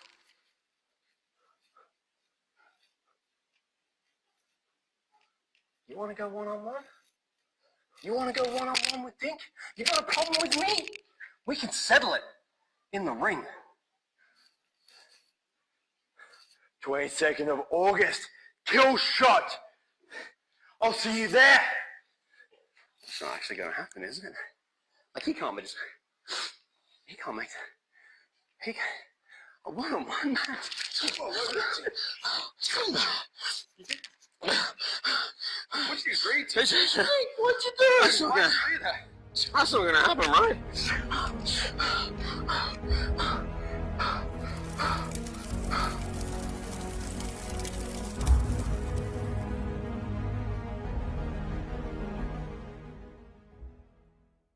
Good evening, ladies and gentlemen. It is I, Trent O'Day, the violently unique, the uniquely violent, the man who could not be killed, the Townsvillian villain himself, with a message for Sam Cannon. How dare you? How dare you? After everything I've done for you. Who got you those Pro League bookings in the first place? Huh? Who picked you to be his tag team partner when we went on to win the Pro Wrestling League Tag Team Championships? Who made you a household name in that company? And you want to side with him? Over me? After everything? You want to disrespect the man who made you? Fine. But just know this, Sam. After Killshot, after I break your arm and knock you out cold again, I'm going to proclaim to the world that I'm finally rid of all of that dead weight once and for all. Because this Saturday, August 22nd, falls on a very special day for you, my friend. This Saturday, August 22nd, it's O-Day. All day. Lachlan, you've got a shit name. I don't like you. Get off the podcast. I've had enough. I'm leaving now, and it's his fault. I'm done. I'm actually out. I've had enough of him. I don't even like Lachlan. Thanks, man. Hey everybody, it's Radar Superstar Adam Copeland. I got a bunch of handles. Anyway, call me what you want, but you are listening to WRA, Wrestle Radio Australia.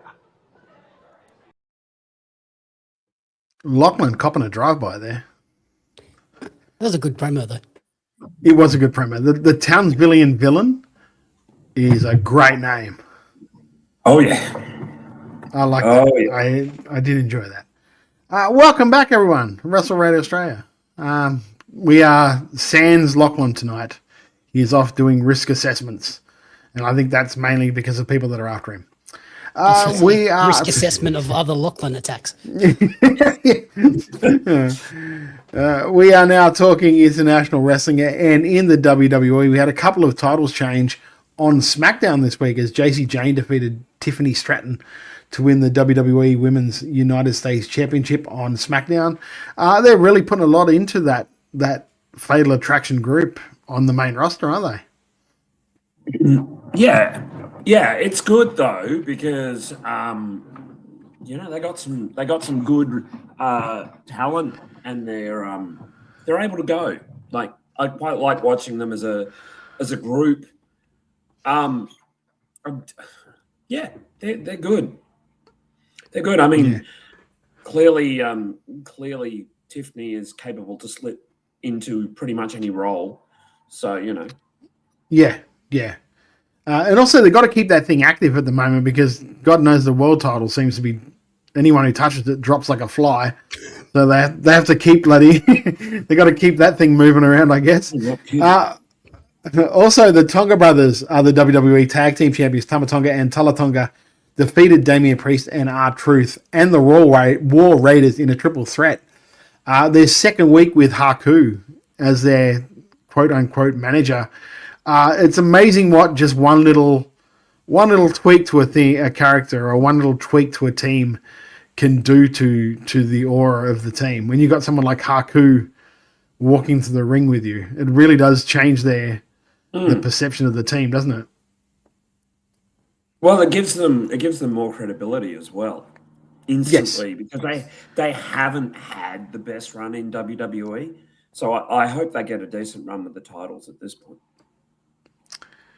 Yeah, I would imagine. I would imagine so, especially with with like adding Haku. You know what I mean? There's a reason why they put him there. So, and like I don't know if it will somehow eventually tie into what we're going to talk about next, and that is originally this whole thing with the bloodline. And then, like, losing, like, when Solo Sikoa lost last week to Jay, or the week before to Jay, so he would have to join the bloodline.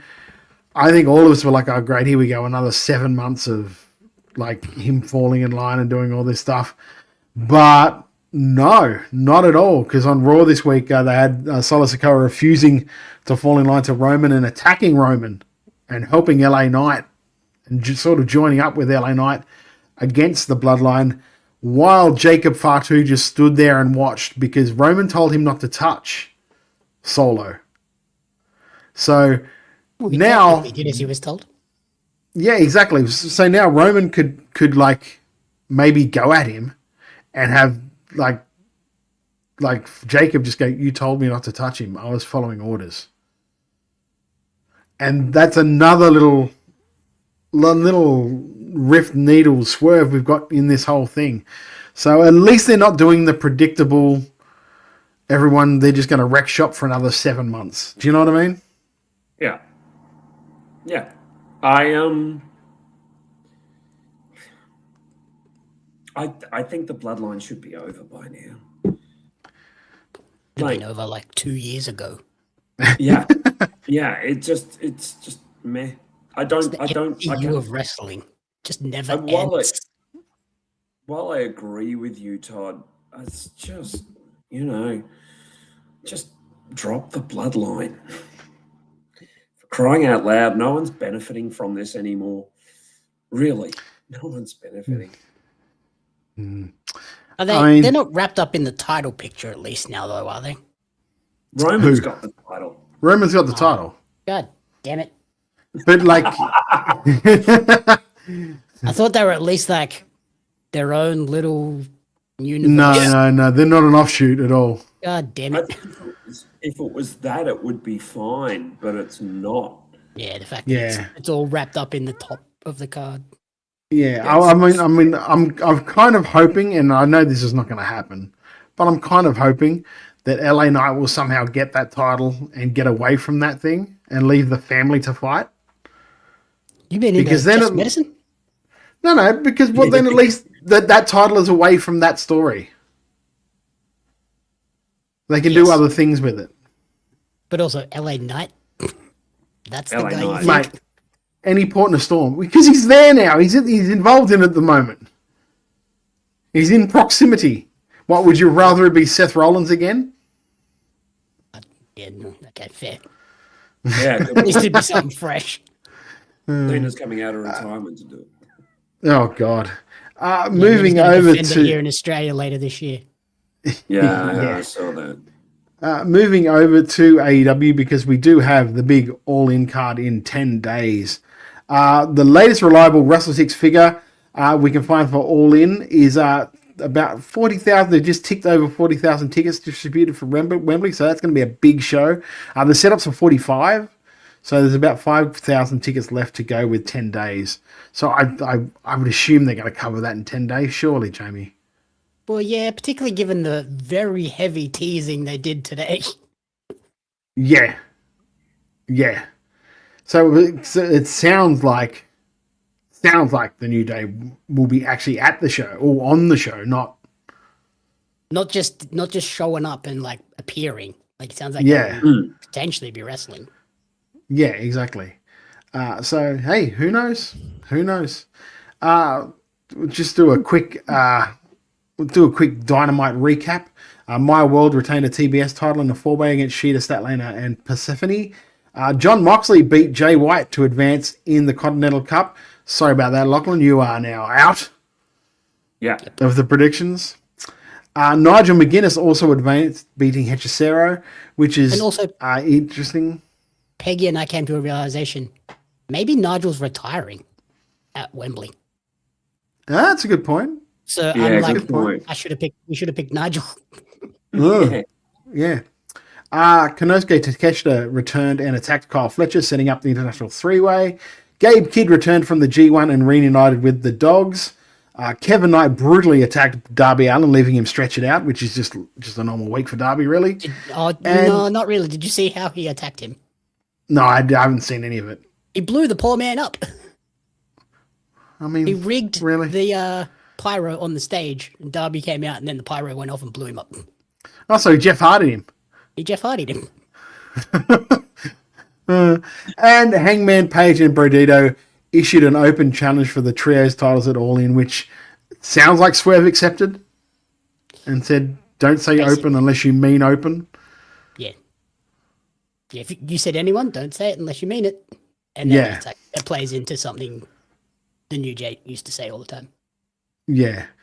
So the current All-In card for next Sunday in London is Kenny Omega and Will Ospreay for the world title, Willow and Mercedes for the AEW women's title, Cage and Cope versus the Young Bucks for the tag team titles, Divine Dominion versus the Brawling Birds for the women's world tag title, Kyle Fletcher, Konosuke Takeshita, and Kazuchika Okada for the international championships, Darby Allin and Kevin Knight for the TNT championships, Falls Count Anywhere, the men's casino gauntlet match, Andre Alilo being number 1 and MJF being number 2, with entrance to be announced. The final four. Also confirmed for that. He's confirmed. Okay, so there you go. It's another one. The Continental Cup final, which is yet to be determined, and of course, what we said before, Brodito and Hangman open challenge for the AEW Trios title. So the next matches we have coming up in the Continental Cup is Eddie Kingston and Claudio, which is basically Jeff versus Jamie on Saturday, and Orange Cassidy versus Kyle O'Reilly. In a nobody picked them match. No. So we're going to be down to a 50-50 at least by next week.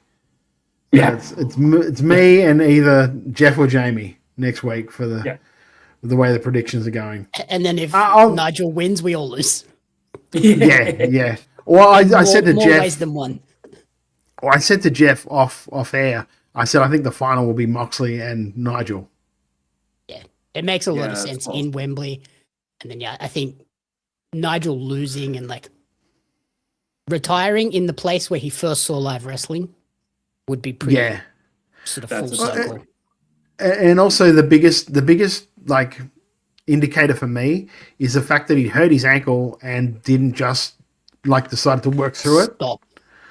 Which means like there's obviously a plan going on. If like he's going, no, I can work through this because I'll be good by. Yeah, I'll make sure I get to this match. Yeah, No matter what, like I'll wrestle in a damn boot if I have to. Yeah, exactly. If Eddie wins, I will grow a mo in tribute. To who? Me? To you, mate. Yes. To you. Joe. Okay. Are you saying that having a mustache is a punishment? No. How dare you? I missed my facial hair for the whole week. I didn't have any. Also, next weekend on Friday or Saturday, our time, at the 2300, or I nearly said the 2300. That's the 23. Is that this weekend? Oh, it is too, because I was supposed to do the thing with you. Yeah, we're going to Sorry. but you're busy. Yeah. We've got Pro League this week. Tomorrow. No, Saturday. I don't think you want to do a watch along in the morning, mate. That's not a thing you would enjoy, Jeff. Have it. Yeah. There we go. For a potential 5-hour show. Yes. The Ring of Honor World 6-man tags are online. Dalton Castle and the Outrunners defending against the Lethal Twist, Blake Christian, Jay Lethal, and Lee Johnson. The World Television Title Fight Without Honor match, Leo Rush versus Action Andretti. Oh, that's where he went. The ROH Pure Women's Title match, Deanna Perrazzo against Steph DeLander, who confirmed today to Fightful she still is not signed to an AEW contract. So she's still technically a free agent. Yes. The ROH Pure title match, Lee Moriarty versus Nigel McGuinness, potentially being replaced by Yuta or Shibata. So we'll find out more as that goes on, because I can't imagine they would try to have him do extras when he's walking on one leg at the moment. Yeah, I think if he was 100% fit, they'd have went with this route to give Lee that final big moment. Yeah. If he's struggling a bit, maybe sub him out. Yeah. The Ring of Honor Women's World Title match, Athena versus Suzuki, which, I mean, let's face it. What? No. What? No. And the Ring of Honor World Title match, Bandito will be defending against Nick Wayne. I actually hope Nick Wayne wins that. I really want Nick Wayne to win it. Yeah. I think that'll be fun. I think it'd be fun. And ROH. Yes, 100%. We move from there to New Japan and the G1 Climax 36. The semi-finals were... This is why Lachlan took the night off. He knew. I've just worked it out. Who wants to read the name? Because I'm going to butcher it. Ryohei Uiwa defeated Callum Newman. Then Yuya Uemura defeated Yota Tsuji. In the final, Ryohei Uiwa defeated Yuya Uemura. Uiwa won via submission after about 35 minutes and 10 seconds. This means my picks of Takeshita and Umino, papao. Jamie's picks of Takagi and Newman, papao. Todd's picks of Tsuji and Narita, papao. I got closest. You got I got closest. Quite true. And Lachlan's picks of, where was I? Bolton and Sabre Jr., Bapau. We're all fucking out. We all shat the bed on that. We really did. Yeah, at least Todd and I made the semis. Yeah. I would have made the semis if my main pick didn't get bungled out by injury in the first match. Let's be honest. You didn't even make the fucking second round. What are you talking about? You didn't even make the second night. The second night, yeah. Thanks for reminding me, boys. No, you're right. You're perfectly welcome. But yeah, I have heard that final is a very good match and a very unique match. So I probably have to go and check that out before the end of the year.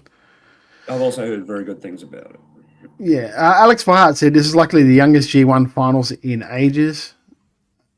I have to assume Uiwa is in his late 20s and Yuya is in his early 30s.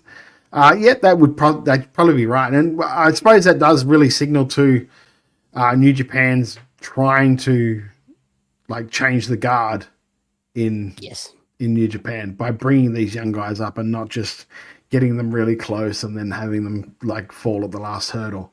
So it's a very encouraging thing for the future of the New Japan roster that they're going with these younger guys.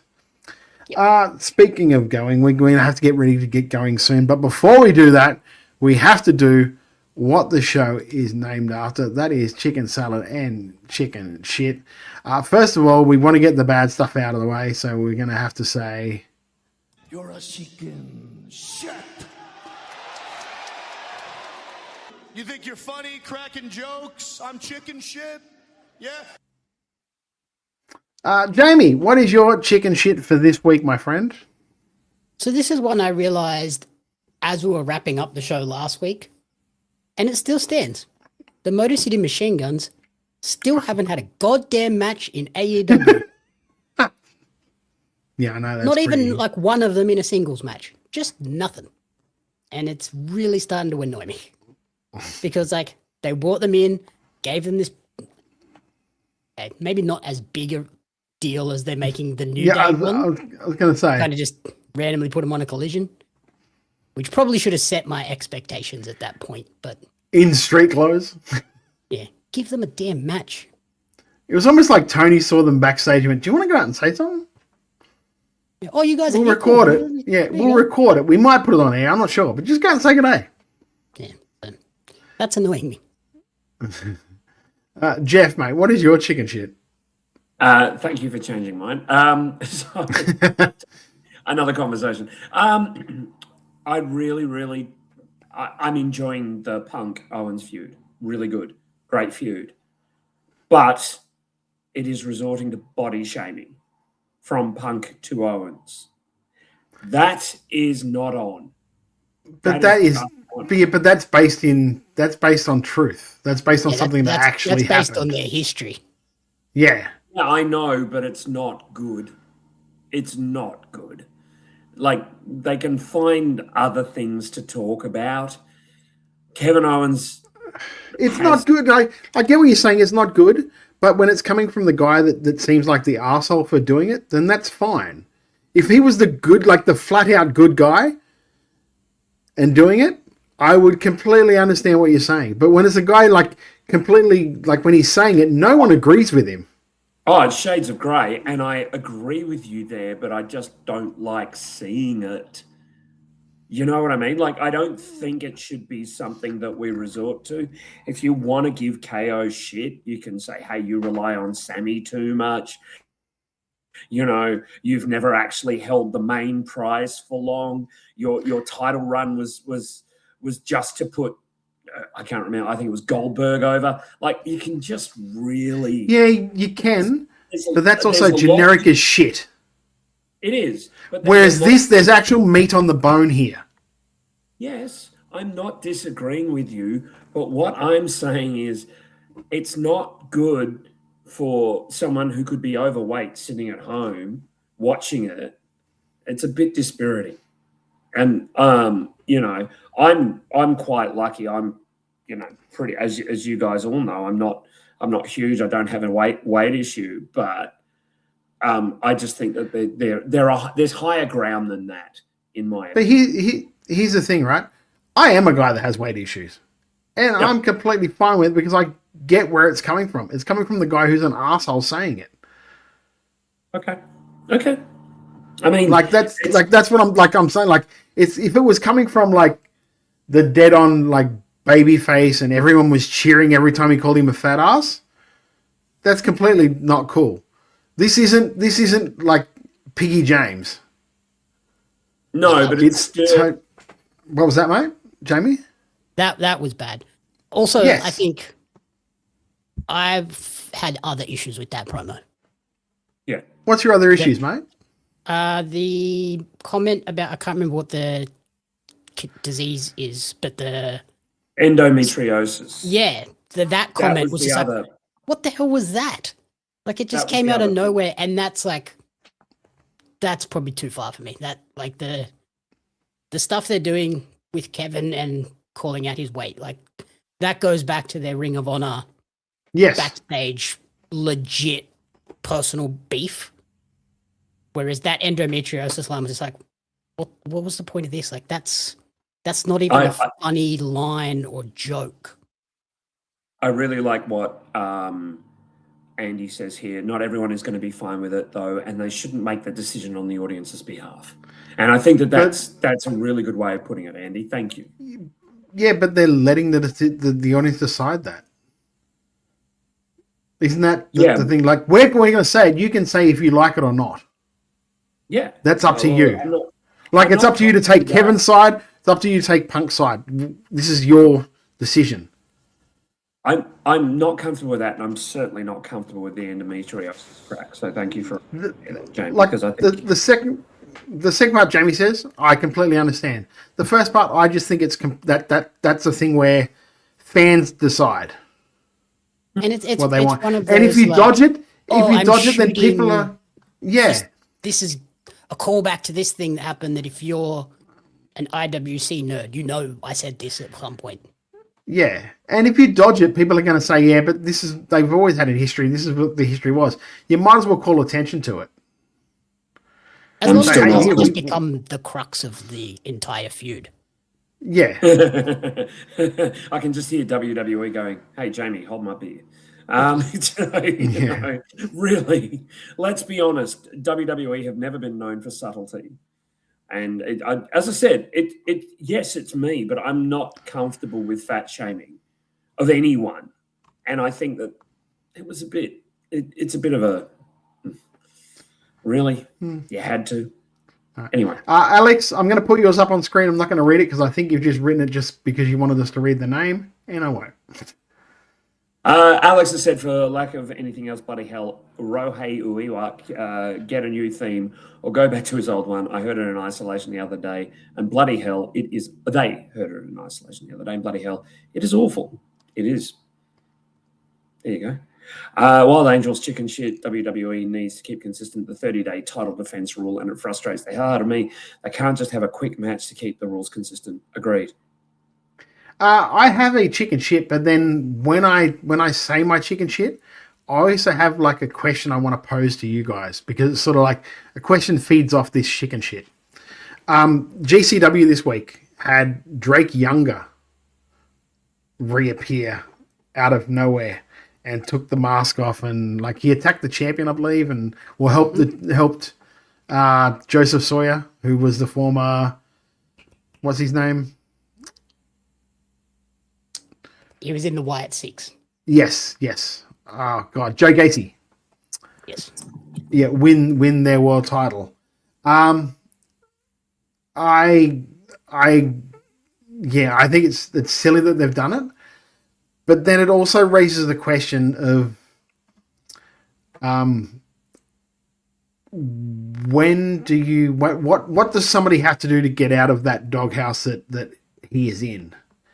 Because from what Brett Lauderdale's saying, he's donated like a portion of his thing goes to. I'm just saying what's been said, Jamie. Yeah. I'm not saying I agree with this pattern. A portion of his match fee or appearance fee is going to IWGP, LGBT. Thank you. Charity in the town that they had the show. So I just. Yeah, I don't know. I pose this question to you guys. What does somebody have to do to get out of that doghouse? Or is there a way to get out of this doghouse? I would have been more okay with it if the apologies and the donations and stuff came before the fact. Yeah. The fact that it came after feels like a reaction to the reaction, not a legitimate make good. And the fact that it's coming out of his match payment for that, like his appearance payment, also feels like it's GCW trying to cleanse it, not him personally, which is where it leads into that should have been done beforehand to try and cleanse his image before it rubs. I get it. I'm genuine. I'm just like genuinely curious about. I get it too. Like I hate the idea of cancel culture. If somebody makes a mistake, that's it. They're done. They can never learn from the mistake. Yeah. How much contrition do you have to show before you are not so much forgiven, but allowed to continue? Given a second chance, yeah. Yes, give it a second chance. There you go. That's a better way of saying it. Thank you. But I think his issue is he was so far. He wasn't just like tiptoeing over the line. Like he went full out there. But then again, that is a story for a lot of people in that country. Yes. I also think that it was more than just the LGBTQIA issue. There were issues around COVID. There was issues around a lot of things. He went full MAGA is what happened. Yeah, he went full far right, like far right. Yeah. He went to the point where he was even running for office. Yeah. Was he? Jeez. I don't know if there is an answer to how you come back from some of the things that he said. As a person from a minority, some of the things he said were downright offensive. And I will not support any company that he's on. When does that come to a point where you could accept him being on a show that you would watch? I'll put it this way: I still don't watch Benoit matches. Yeah, I know, but it's not like he did an apology tour, mate. No, like he hasn't. Benoit didn't exactly show any contrition. He just killed himself. I think it.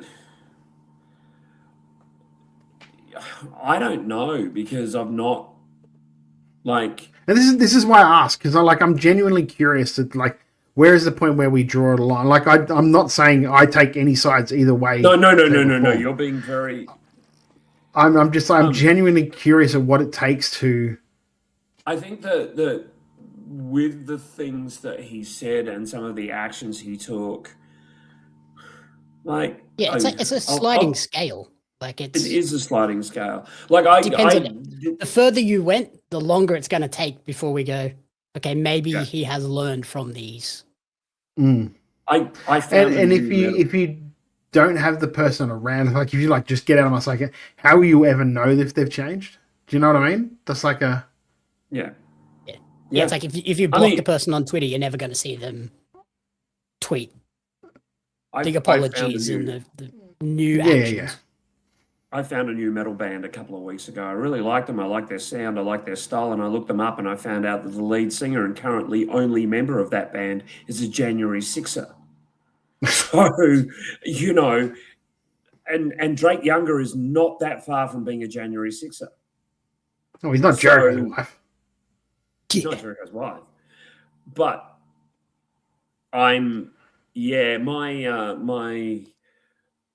my knowledge and dissonance is that much that I'm not comfortable. As Ree says here, I guess as a paying fan, I'd like to know if someone that was previously cancelled was on my show. I pay my money. I am supporting the product. I support through where I put my money and choose to spend it. By putting someone on a show, it takes that choice away from me. It erodes the trust in me as a fan. I am less likely to spend money there in the future. 100% correct. So if he wasn't a surprise, that would have been different. I think it would have given fans the choice to either support the show or not. Yep, I get it. Then, and then fans can create their own responses.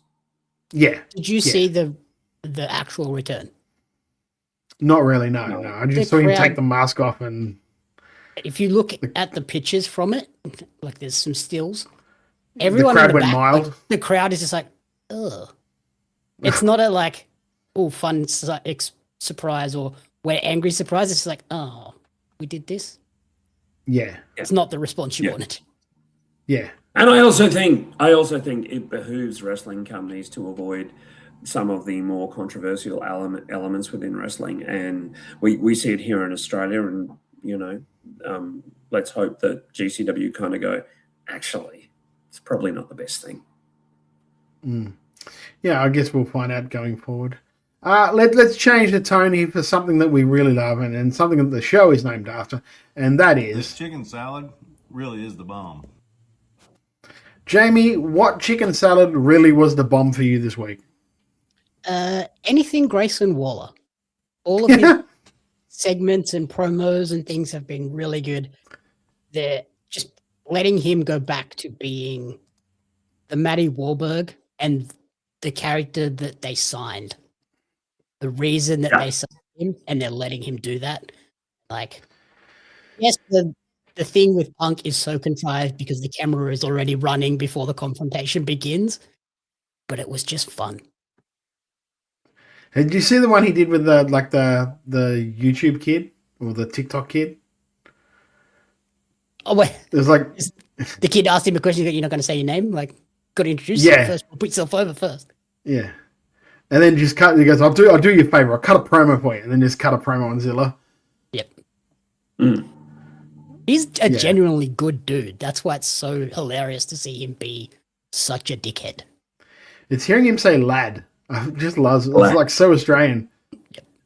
I'll tell you what, lad. I'm like, oh, you are just shit stirring now. That Zilla Fatu line that I put in our chat. Congratulations for coming in, Zilla. You probably finally got the ankle bracelet off. That was insane. Wow, that was savage. Yeah, and like they also proved it was the right move putting Zilla in NXT first because he called himself a nympho baby. Yeah, and while I did giggle at not, that line. Not a nepo baby, a nympho baby. While dressing up as The Rock, yeah. Jeff, what is your chicken salad, my friend? I have two. Firstly, once again, Tarly, Caveman, Ugg, and Crackerjack will be part of the Dungeons and Drop Kicks panel on Friday, 9th of October, 6 p.m. in the Albert Theatre. This is part of PAX. Joined by Aussie Nerd Girl, they are embarking on an epic D&D adventure led by DM Tim Camslair. One-day passes are still available. We look forward to seeing you there. That is part one of my chicken salad. The other thing was the really, really nice bait and switch that Nick Aldis and Chelsea Green did on the weekend. I thought that was kind of lovely, considering that Liv Morgan's only defended the belt, I think, twice now. She, to take the belt off Chelsea when it clearly doesn't just mean something to her, but it means something to the crowd. It would have been a really big mistake to keep fucking around with that belt. So I was really happy when it appeared like it was going to happen that way. And then Aldis goes, you know what? You've got 30 days. I love that because it also gives you an investment into Chelsea's journey straight away. Beautiful. Mine will be one that I don't know how much support it's going to get, but my chicken salad this week is just what the left turn that they've decided to do with Solo. Because he was getting traction. The whole pew pew thing, that was working. And to see them when they did the thing where like he was going back into the bloodline, I'm like, they're gonna kill everything he's just done for the last couple of weeks.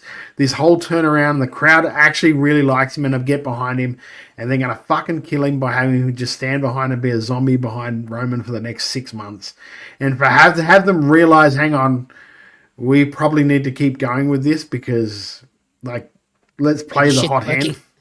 Yeah, let's play the hot hand for once is good. I like that. And I can actually see him doing some good stuff now as this new Solo who is apparently more like what Solo is behind the cameras. So that for me is my chicken salad. Not a massive one. I know that we could go deep into shit, but it is what it is for this week. And also, I guess, like being back at Wide Bay Pro this weekend past weekend was really good. Yeah, man.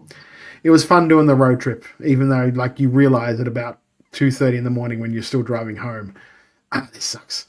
But the whole thing is it's a long damn way. It is. It's great until that 2:30 in the morning where pretty much everyone else in the car starts falling asleep and you're like, oh, okay, I guess this is me for the next hour. I'm halfway and I'm by myself now. Great. Yep. Looks like you boys are listening to podcasts. Hopefully it's making chicken salad. Yeah, well, no, I somewhat don't listen to myself. I love that idea of just like subliminally inserting weird shit into their heads via random podcasts. Could you imagine? Fuck, I'm going to have to do that next time. We are going to have really weird audiobooks. Yeah. I'll just start playing like Goggins. I'll start waking up going, who's carrying the boats? We are going to head out of here. Before we do, if you do like what we do, support our friends at Kickout Merch, kickout.com.au for all your merch with your favourite Queensland wrestlers, also wrestlers from around the country. If you want your merch on the site, contact them through their Instagram page. Their new Luminary collection from kickout.com.au is live now. 6 tees, 6 exclusive designs. Craven, Christina Cade, Strong 94, Trent O'Day, Bobby Bishop, and now Pro Wrestling League. 6 designs, 1 collection. Which one are you backing? The new Luminary collection is now available for pre-order. Well, it's pretty much closer to pre-order because I think the pre-orders are closed. They are closed now. You'll be able to pick up some of the shirts at Pro Wrestling League Killshot this weekend. I know I've got my order in already for that Pro Wrestling League t-shirt because it looks awesome. I really, really do enjoy that design. And I'm trying to get them to do one. You in the Christina Cage shirt next week. Yeah, well, there you go. Yeah. I'm actually trying to get them to do a WRA version of that shirt because I think that design will work really well with it. Go on their website if you're not going to be in the Queensland area or the Brisbane area for the show. Go on their website and order one of their shirts because actually, if I was to get one of those like Luminary ones that wasn't like Pro Wrestling League, it probably would be Christina. And I hate saying that, and she's probably going to message me now, and it'll fucking annoy me. Shipping is available, so get to kickout.com.au, rep your favorite, rep the league. For us, follow us on all our socials. I'm at Beast Eastman. Jeff is at Wrestle _Brainia. Jamie is at Jamie Apps Media. We are at Wrestle Radio AU. We're on all the socials. Every Thursday night we're here doing Making Chicken Salad. Occasional Friday nights when I don't have something massive on a Saturday, I'm doing watch-alongs. Jamie, what have you got coming up this week on Pario and all the Pario and Oz Wrestling card related gimmicks? So I got my Insidious review dropping tomorrow. And then it's pretty chill Labyrinth with Karina next week. She's making me rewatch a movie that I do not enjoy. Just because it's turning 40. And then I'll be back next week with the Go Home Dynamite to All In. And then I'll be getting up at 3 a.m. on the Monday to do a watch along for All In. Fuck that. Jeff, do you have anything coming up, my friend? Not at the moment. As I mentioned earlier, sadly, it looks like we won't be at PAX this year. We just couldn't get in there. It does happen. They got a lot of applications and their sponsors are very strict. Let's just say that. So, yeah, I mean, if you want us, write to PAX. We'd love to still do it. You know, head on over to the PAX website and put a comment on there saying we want WrestleBrania to come back, because I think right now that seems to be the only way. I will be at Pro Wrestling League on the weekend. If there's still any of those 4 seats left, go and get them. Get along to the show. It's going to be a great show. Ricky South and Alex Yeats Stevens for the Pro Wrestling League Championship. You got a 4-way for the interstate, the open weight championship with my boy Mitch. Going to take you that one more step closer to the Triple Crown, and all that good stuff. Go and support. If you're wherever you are around the country, go and support your local Fed, because they need it, and it is the best independent wrestling in the world is Australian wrestling. Until next Thursday, which I think we'll be reviewing Right City Wrestling. Strike Hard, I think it's called. Yep. That is the one we will be reviewing next week. So until then, for a missing Lachlan Albert, I'm Todd Eastman for Jeff Setti and Jamie Apps, and we will see you guys next week. Trying to make chicken salad out of chicken shit, and it was just awful. I've turned chicken salad into chicken shit. I will continue to do so. Making chicken salad out of chicken. Make chicken salad